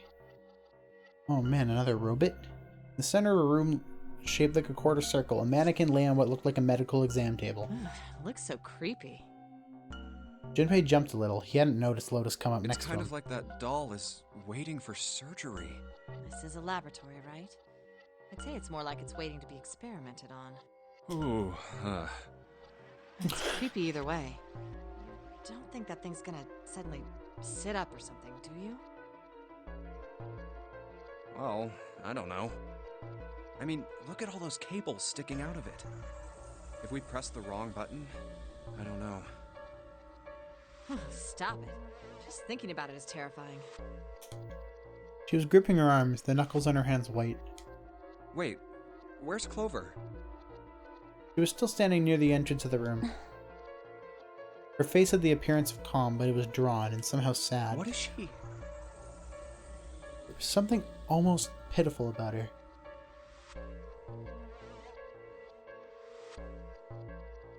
Sorry, I'm yawning. Junpei walked over to her and as kindly as he could, spoke. Are you okay? Clover looked away. What are you talking about? What? I'm just worried about you. You've been real quiet.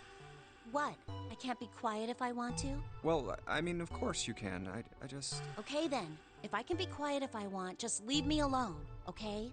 Come on, you know I can't do that. We gotta work together. Junpei, you just don't get it!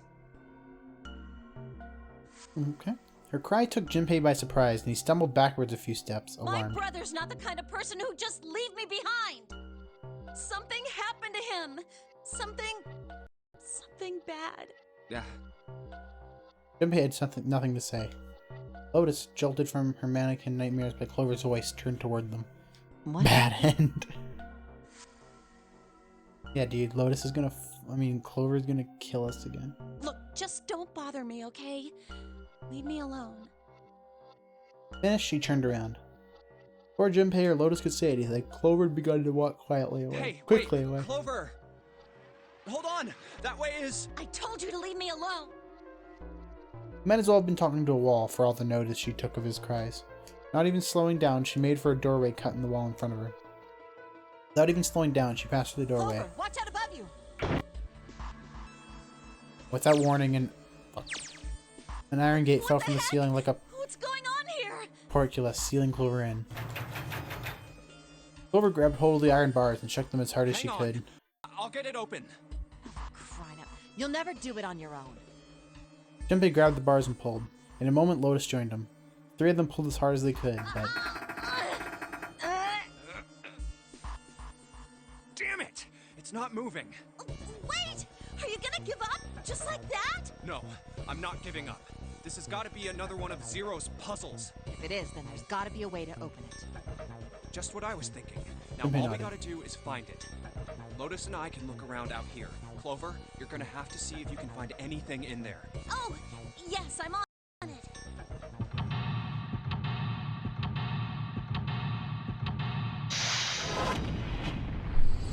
Hey yo, seek a way out.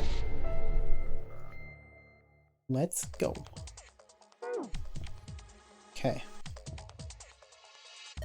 I'm still in control for some kind of electric lock. The red light is on, and it's gotta be locked. Green light just below it, although that one isn't lit. It'll turn on if we can unlock it, right? Yes, but how are we gonna unlock it? No keyhole?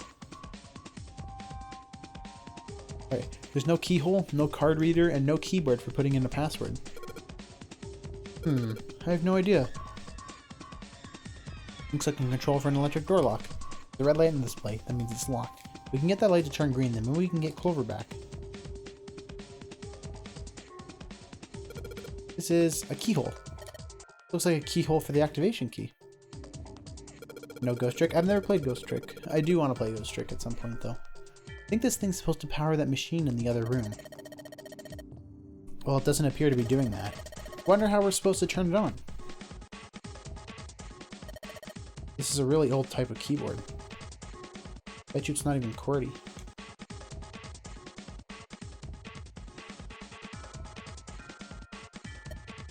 Hands on the clock have stopped moving. Clock may stop, but time goes on. No time to screw around. We need to figure out a way out of here. A lot of stuff here. I don't know how we could use any of those. Well, I can say for sure that I do know how to use at least one of these things. Which one? The one on top? I think it's a power cable. Power cable. I'll take that. Definitely a power cable. Remember if we ran into anything that didn't have power?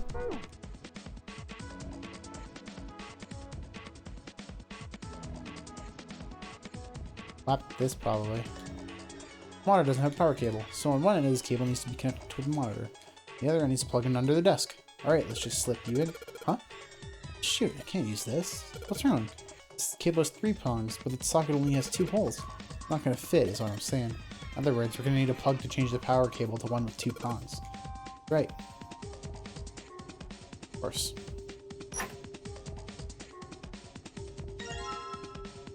Ethanol. C2H5OH. It says anhydrous ethanol. Anhydrous. Is that different from regular ethanol? Come on, that's common knowledge. Anhydrous ethanol is a powerful cleaner. It can even erase marks left by a permanent marker. Common knowledge? Whole bunch of steel lockers. The 9 on the right all have little red lights on them. Red lights, huh? Well, can't hurt to give these babies a try.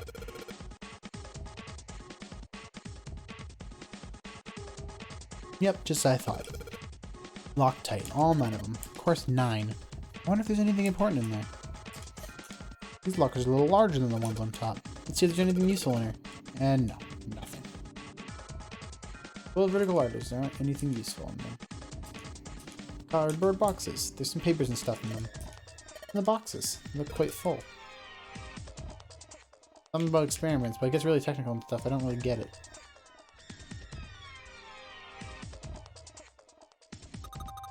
Junpei, do something, please. It would have made a really thick glass. I don't even think a bullet could break it. Silver handrail.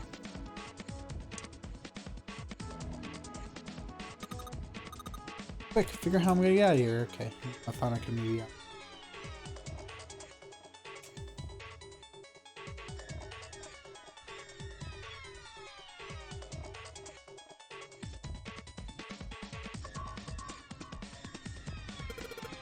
I wonder what this cable's connected to.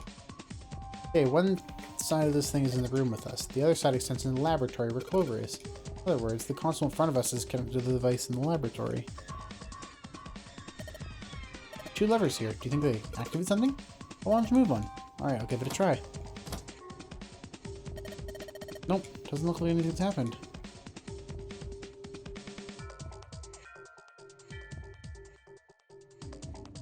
Anything changing here?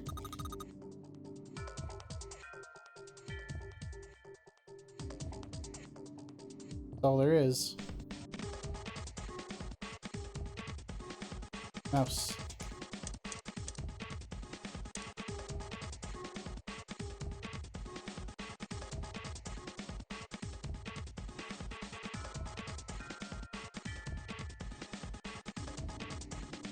Oh, maybe we'll activate this thing. Then the right key.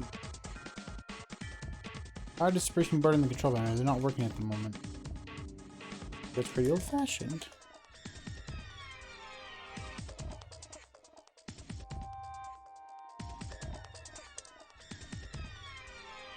What if I see that as well? Light is on. No, wait a minute. Run on the door, but we need to do something somewhere. The door's exit. The door on the right just goes to the laboratory. Nope, this door isn't going anywhere. No dice. It won't open. I mean, that's just about as much as I expected. I don't think Zero would let us out of the room quite that easily.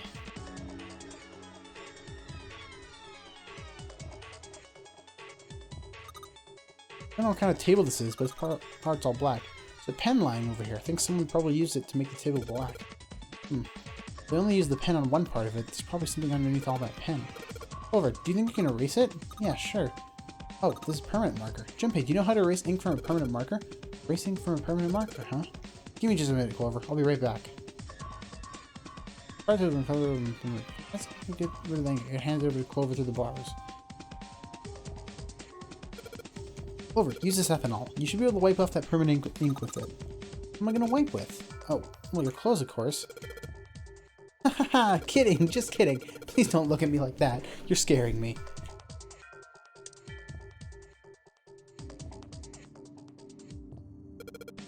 Clover, can you use the cloth on the table? Soak it in ethanol and then use it to wash off all that stuff from the permanent marker, okay? Right, okay, so I gotta soak the cloth with ethanol. Cloth, I keep saying cloth. Well, she's got the cloth, but she seems to be having a little trouble with the bottle of ethanol. If she's ready, I should ask her to get to work on that stuff on the table. Put the cloth and ethanol in. Junpei! Working, it's wiping the permanent ink off. Huh? There's some kind of weird drawing under all the permanent ink. What's the deal with the drawing Clover found? Maybe I should ask her to take another look at the table. I know what this is. There are a bunch of numbers in some kind of grid. Can't see it from here. Clover, you got a pen and a notebook, right? You write those numbers down and then hand them to me through the bars? Okay, roger. Here, Junpei. I wrote down all the numbers from the desk on here. Paper with the numbers on it acquired. Inventory has been added to the file system.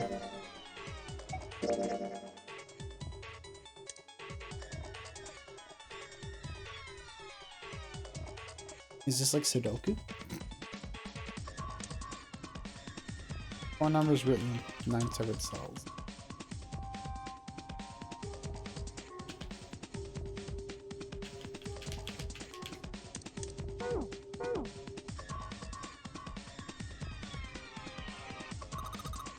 Like an examination table? There's a creepy mannequin in here, guys.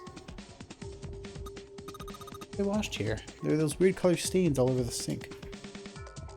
I wonder what this is. This thing here looks like a voltmeter. Control for that? Gosh, there's so many dials. Why don't you try turning one of them? Nope, nothing. No power here, guys. I turned the dial a whole bunch, but even if I turn all the switches on, nothing happens. Clover, how are the power cables over there? Huh? What do you mean? Does the plug have 3 prongs or 2? I don't know what you're talking about. Let me go look. You just have to kind of crouch down to get a look under there. Cable on the monitor has it's got 2 of those little metal things. What does that mean? That's it. Hey, can you unplug that cable and bring it over here? Okay, but I can unplug it, but it's connected to the main computer. I can't take it over to you. Damn it, that's no good then. How about just the plug? What? The plug? Oh, more like a connector? Sort of a thing that makes the plug with the 3 metal thingies into a plug with 2 metal thingies. Still useless? Not useless. Not useless at all. That's just what we were looking for. Hey, can you hold on for a little bit? Back down she goes. Right, unplugged. I'll hand it to you over the bars, okay? Welcome back, Yesta. Here you go. A 2-prong plug. Thank you. Okay, put the 2-prong plug onto the head of this power cable. Nice. Go get that monitor on. Alright, got the 2-prong power cable in my hand. Pretty sure this will work. Right, the desk I go. Okay, let's just plug this thing into the monitor. Alright, that ought to do it. Alright, let's turn the power on. I don't think anything's gonna happen. Why not? Well, it's not connected to the main computer. Never know until you try. Be optimistic. Junpei pushed the power on the front of the monitor. Oh, that worked. With a soft hum, it turned on. Streams of letters that made no sense to Junpei began to scroll across the screen. He had hoped it would turn on, but he hadn't expected that. Huh? It's running on its own? It certainly looks like it. Isn't that kinda weird? What?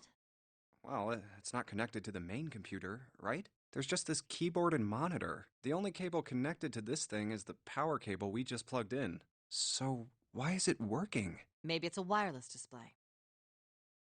Clearly, this was a reasonable explanation to Lotus. A wireless display? Yes, it connects to your computer wirelessly. Hence the name. Have you been living in a cave, Junpei?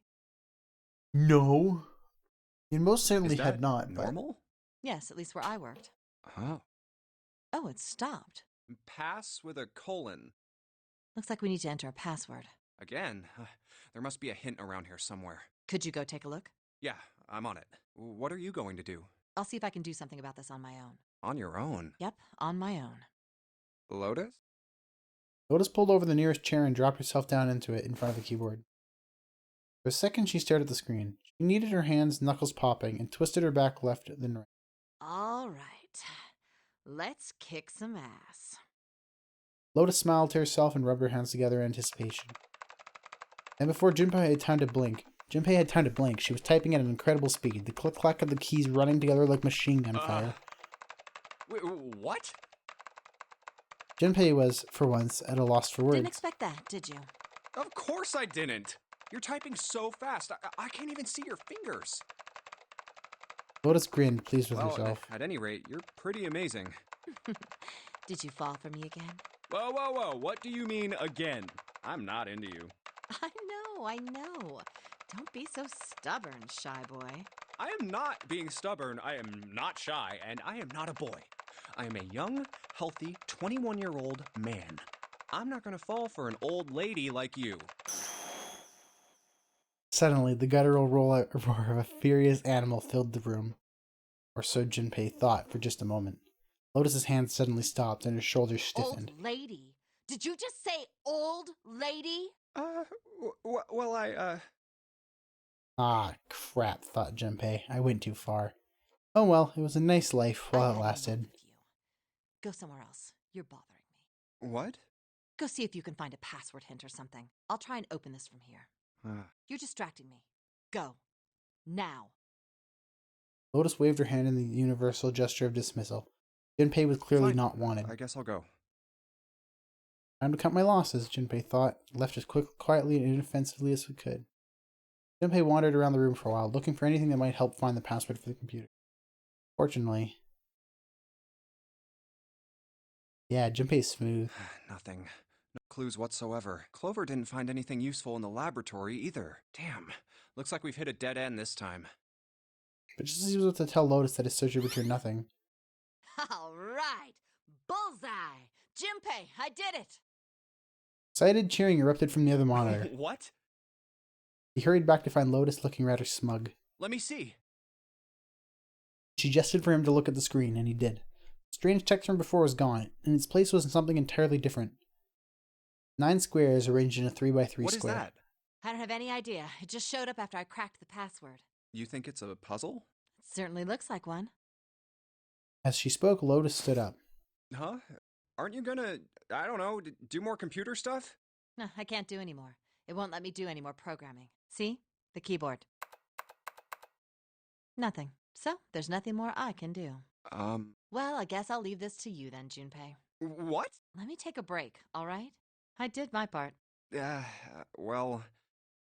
There. He wasn't sure what to say to that. He certainly had done her part. In fact, without Lotus, they probably would have run completely aground. Couldn't rely on other people so much, Jin. I guess you're right. Thanks, Lotus. No problem. And make sure you know when you should thank people. Now, I better take care of this myself. No more relying on anyone else. Lotus is a hella hacker, dude. Junpei crossed his arms and stared at the puzzle shown on the screen.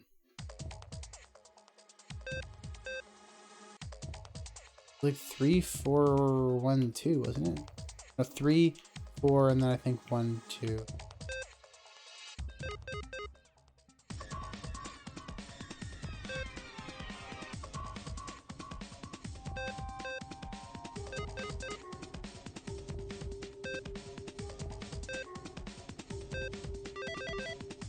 Oh, hey.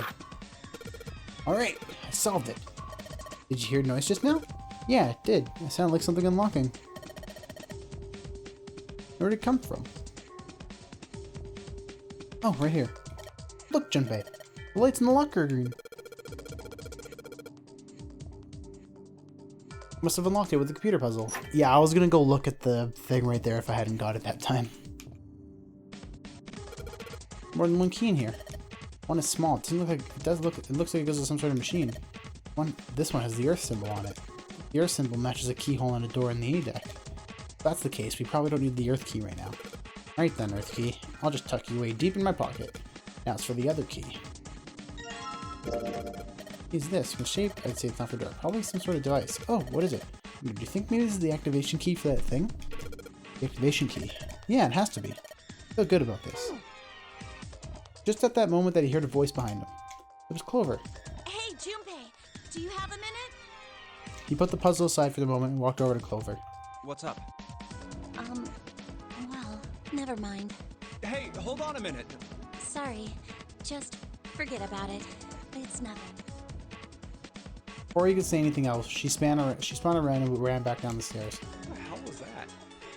After waiting a few minutes to see if she would return, Junpei sighed and shook his head and went back to searching.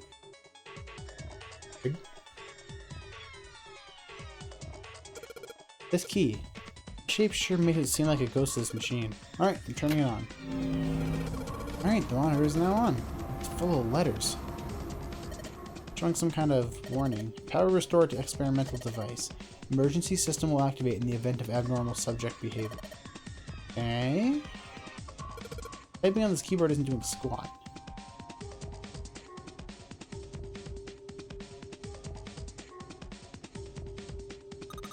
Something sticking out of the mannequin's head, like wires or something. What are they doing in there? Oh, she all quiet now. Doing experiments on humans, probably. Oh man, now she looks sad. Junpei, this thing here in here is on now. Yeah, it's because we activated the power over on this side. It might be Junpei. I honestly don't know. Could you like play with it a little? Okay. Yeah, I'll turn this dial here. Turn. I don't think it's working. Nothing happened. Maybe she missed something. Let's ask her to look around the room again. The monitor. There are a whole lot of cables into this table. Rack. There are a bunch of cables on it. Somebody cut the outer stuff with the cables. I can see the wires inside. The scribblings from the table already. Wash basin, wash basin, more commonly known as a sink. If you increase the voltage, Roger, will do. Can't go all the way to max voltage. Max voltage? Hey, wait, Clover. Aw, shit. What? I think.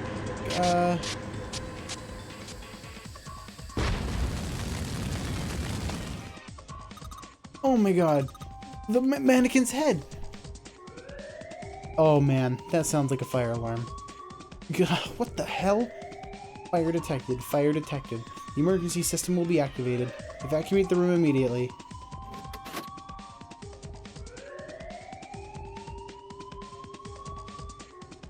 Junpei! Look at the light! Yes, it's green. The emergency system is activated and disabled the lock. Now we can save Clover. Junpei! Come on, kid, jump! She's safe. Oh man, that smoke is some serious business. Time to close this door again, I think. Clover, you okay? You hurt? Cough. Damn, she's coughing so hard she can barely talk. I'm not gonna cough hard. That sounds like it hurts. Cough. Of course I'm not alright. What the hell took you so long, you big jerk? I was almost dead. Sorry, I was going as fast as I could. You two can do this later. Right now we need to get the hell out of here. And fire's not gonna stay in that room forever.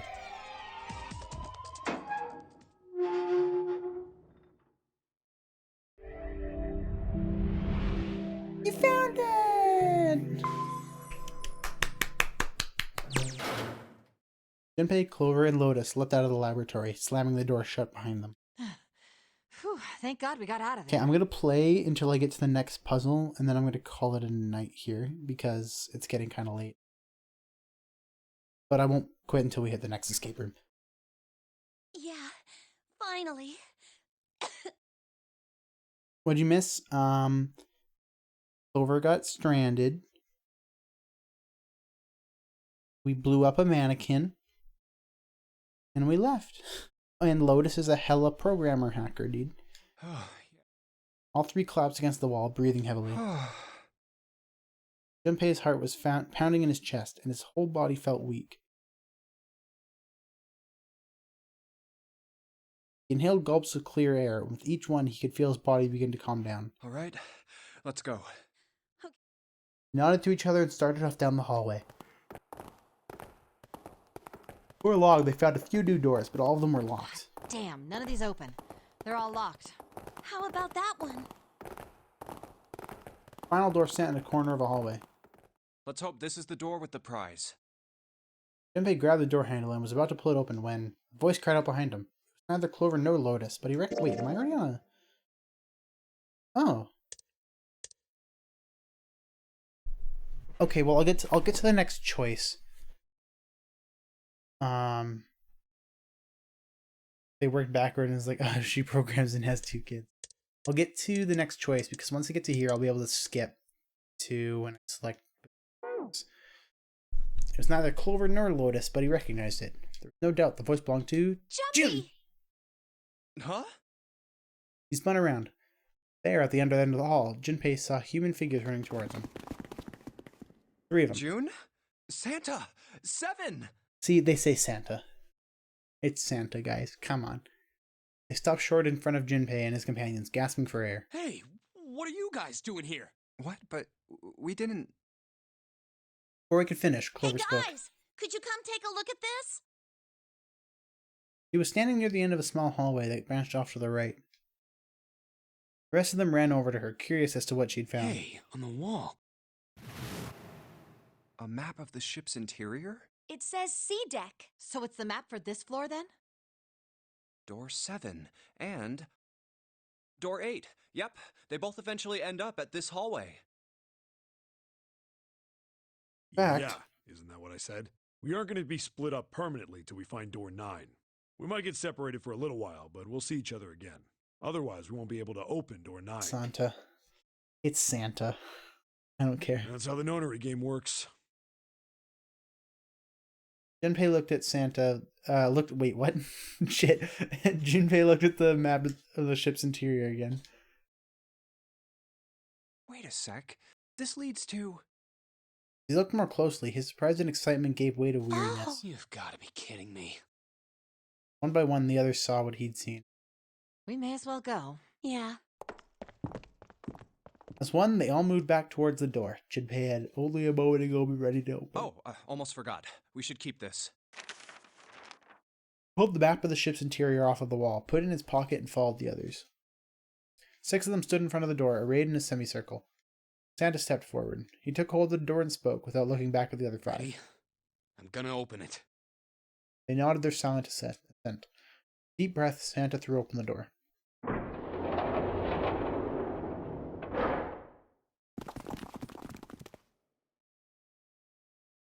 Poured through the doorway and into the room. Even without looking around, each one of them knew where they were. I knew it.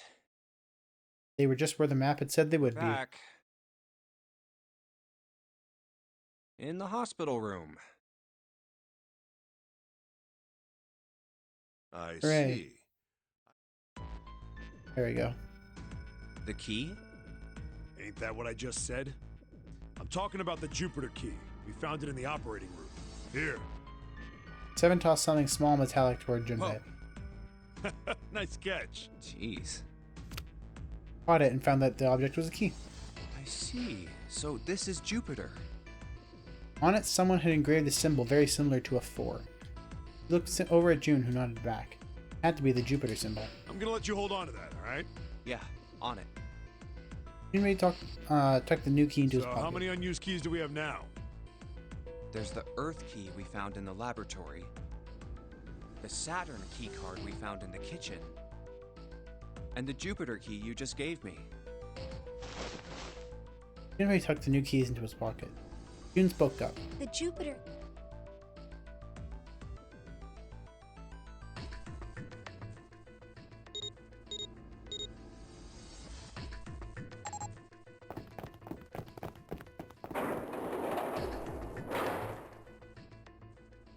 I wonder if going through door 3 might be the best option.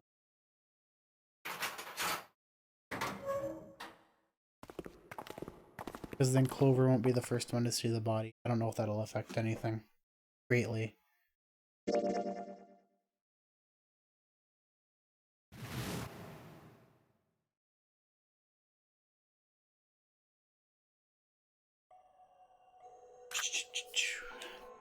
So this is going to be a whole lot of skipping.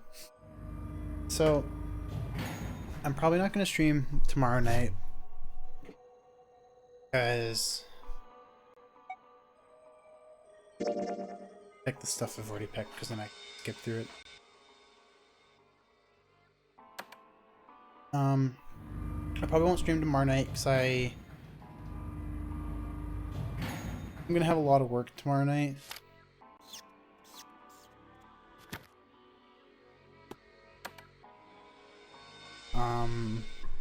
So I'm just gonna take the night off.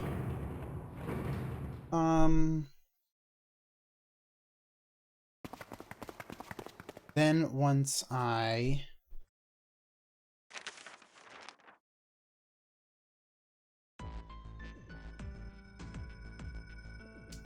thinking face, no space. I'll take tomorrow off probably for sure. We'll see how Wednesday pans out.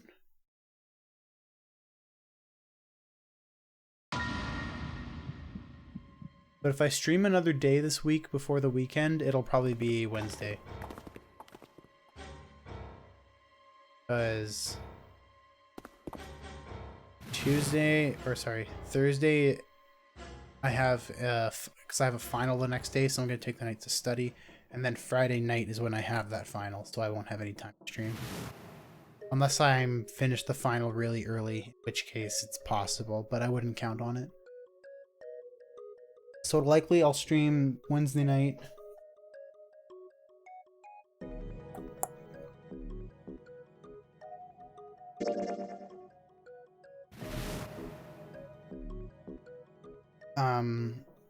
Stream Wednesday night, and that'll probably be it for this week until Sunday when I'm doing my Mario Odyssey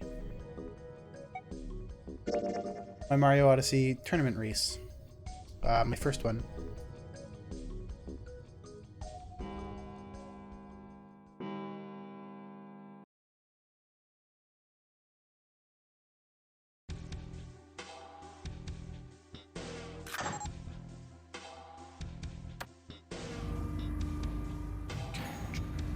Wow, there's a lot of text here. I'm skipping 2 whole sections, so I mean, I guess that is a lot.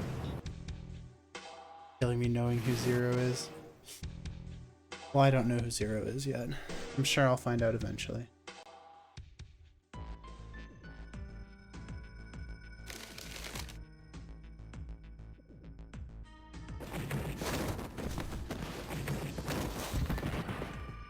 I have my own theories, but I'm not going to talk about them just because I want to go through and in June requested door 6. Okay, let's see. Picking any of these work, doesn't it?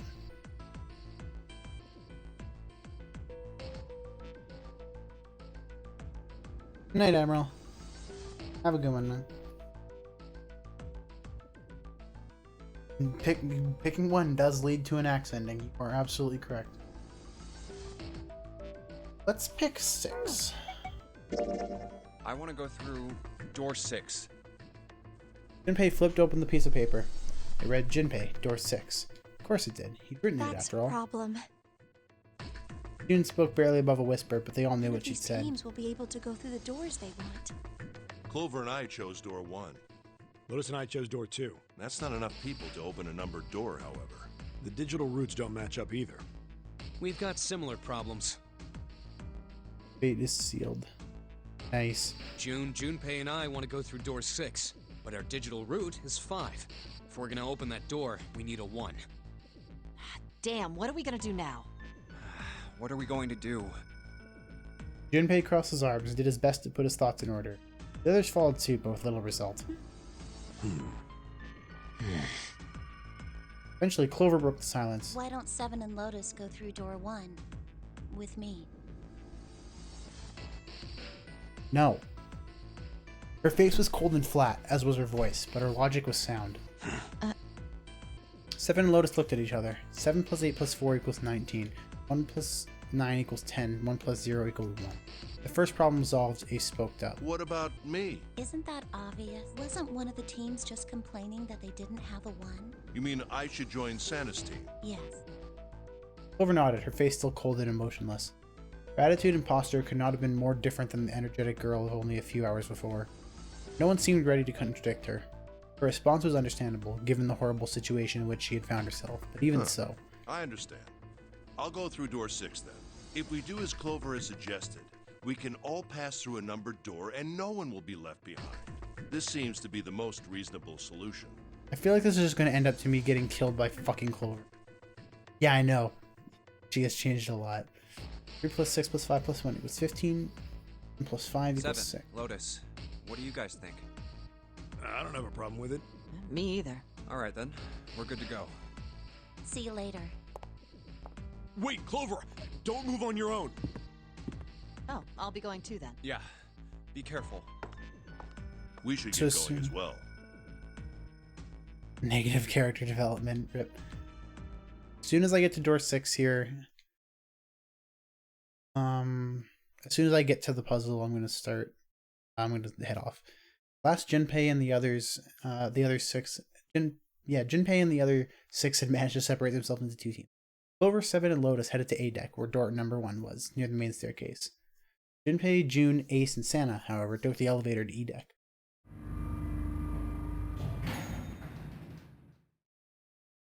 Ride to E deck was a silent one. This is E deck. There should be a door at the end of the hall. All right, let's go. Santa's words jolted them to action, and they stepped out of the elevator into a long, straight hallway. Before long, they arrived in front of door 6. There it is. You guys ready? Yeah, then let's get to it. One by one, they put their palms over the red. Soft electronic noise, it authenticated each of them. Junpei, Santa, and Akane. Yo, and Ace is with us. Ace is probably like my favorite character who is in Santa. Hey, I found it. It's right there. Fortunately, the dead was located easily enough. This one had been placed quite close to the door they'd entered through. Gathered around it quickly and hurriedly placed their palms on it for authentication one by one.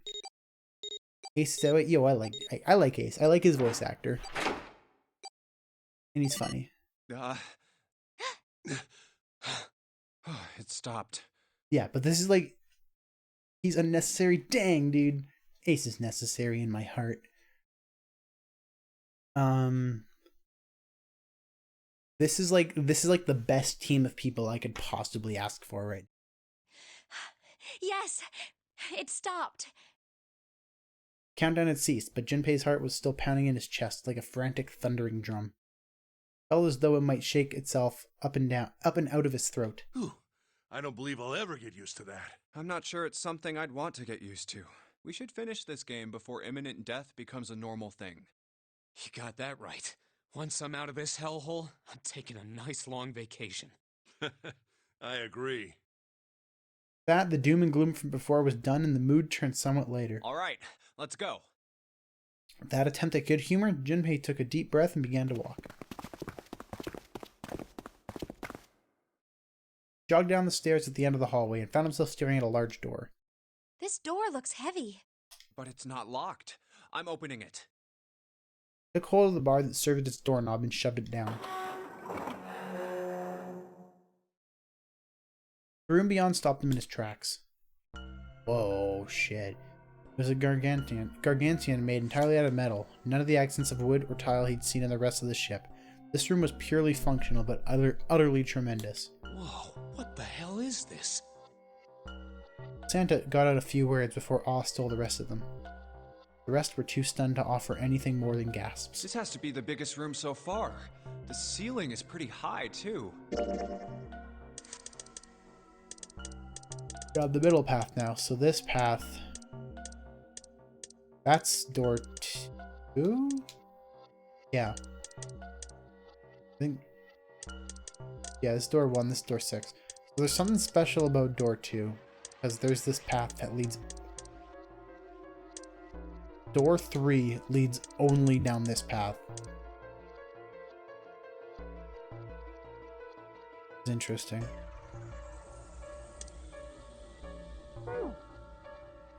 It's gotta be the biggest room so far. The ceiling is pretty high too. Could be 2 stories, maybe even more. This space could be utilizing the entire length of the ship. What's that huge Kamaboko-looking building in the middle? June pointed to the massive building in the center. Kamaboko? Well, I guess that's as good of a description of it as any. Junpei and the others were standing on scaffolding that crisscrossed the whole area. The proper term was catwalk, Junpei thought, although that didn't seem particularly important. I see stairs, so we may as well head over to them. Yeah, but this section's barely wide enough to fit one person. You're right. Nearby was a long iron staircase that made its way eventually to the floor beneath them. Whoa, you can't even tell the shape when you're this close. Let's check out the other side too. They moved around toward the opposite side of the massive building, following the catwalk. Big enough to fit a Funyarimpa. Yeah. Funyarimpas are my favorite, dude. They hadn't even said as much said much as they walked, but as they approached the building, Ace suddenly spoke up. This looks to be the steam engine room. The steam engine room? Yes, that thing that looks like a cross-section of a mushroom is the boiler. Do you see the 3 round doors near the bottom? Coal is put into those and burned, which heats the water, producing steam. The same thing that drives a steam engine. This one is simply somewhat larger. I see. It doesn't appear to be running right now. The entire room is as silent as the grave. Alright, let's split up. Then all of a sudden, Junpei heard a noise behind him. He turned, just in time to see June collapse to her knees. Hey, what's wrong? He dashed toward her, wrapped his arm around her shoulders to steady her. Hey, June. It was then that he had noticed. Oh, you're really warm. Is your fever coming back? Yes, it probably is, but I'm fine. Please, don't worry about me. I just need to rest, and I'll be fine. Her voice was weak and forced, and it said a great deal more than her words did. Okay, here, sit down, careful. His hands look massive in this shot, dude. Like, holy fuck. Junpei carried her to the nearest wall and propped her up against it. He let her head fall back against the wall, as if she had no longer had the strength to support it, and drew a ragged breath. Thank you. Her eyes were empty, as if she was having trouble focusing them. Even speaking seemed difficult. Junpei felt his hand ball itself into a fist and clenched tight, his knuckles whitening. He had to find a way out, and quickly. He turned and looked at Ace and Santa in turn. Ace, Santa. Yes. Right. They might not have shared the depth of his emotion, but they certainly shared his concern. Alright, let's get started. Hang in there, June. I'm gonna get you out of here real soon. He managed a small nod before leaning back to rest her head on the wall. This is my fucking puzzle room? Didn't we just get finished saying how huge this fucking room was?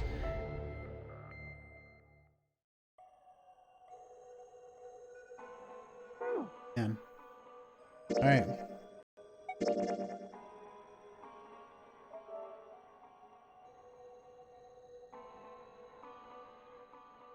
Right.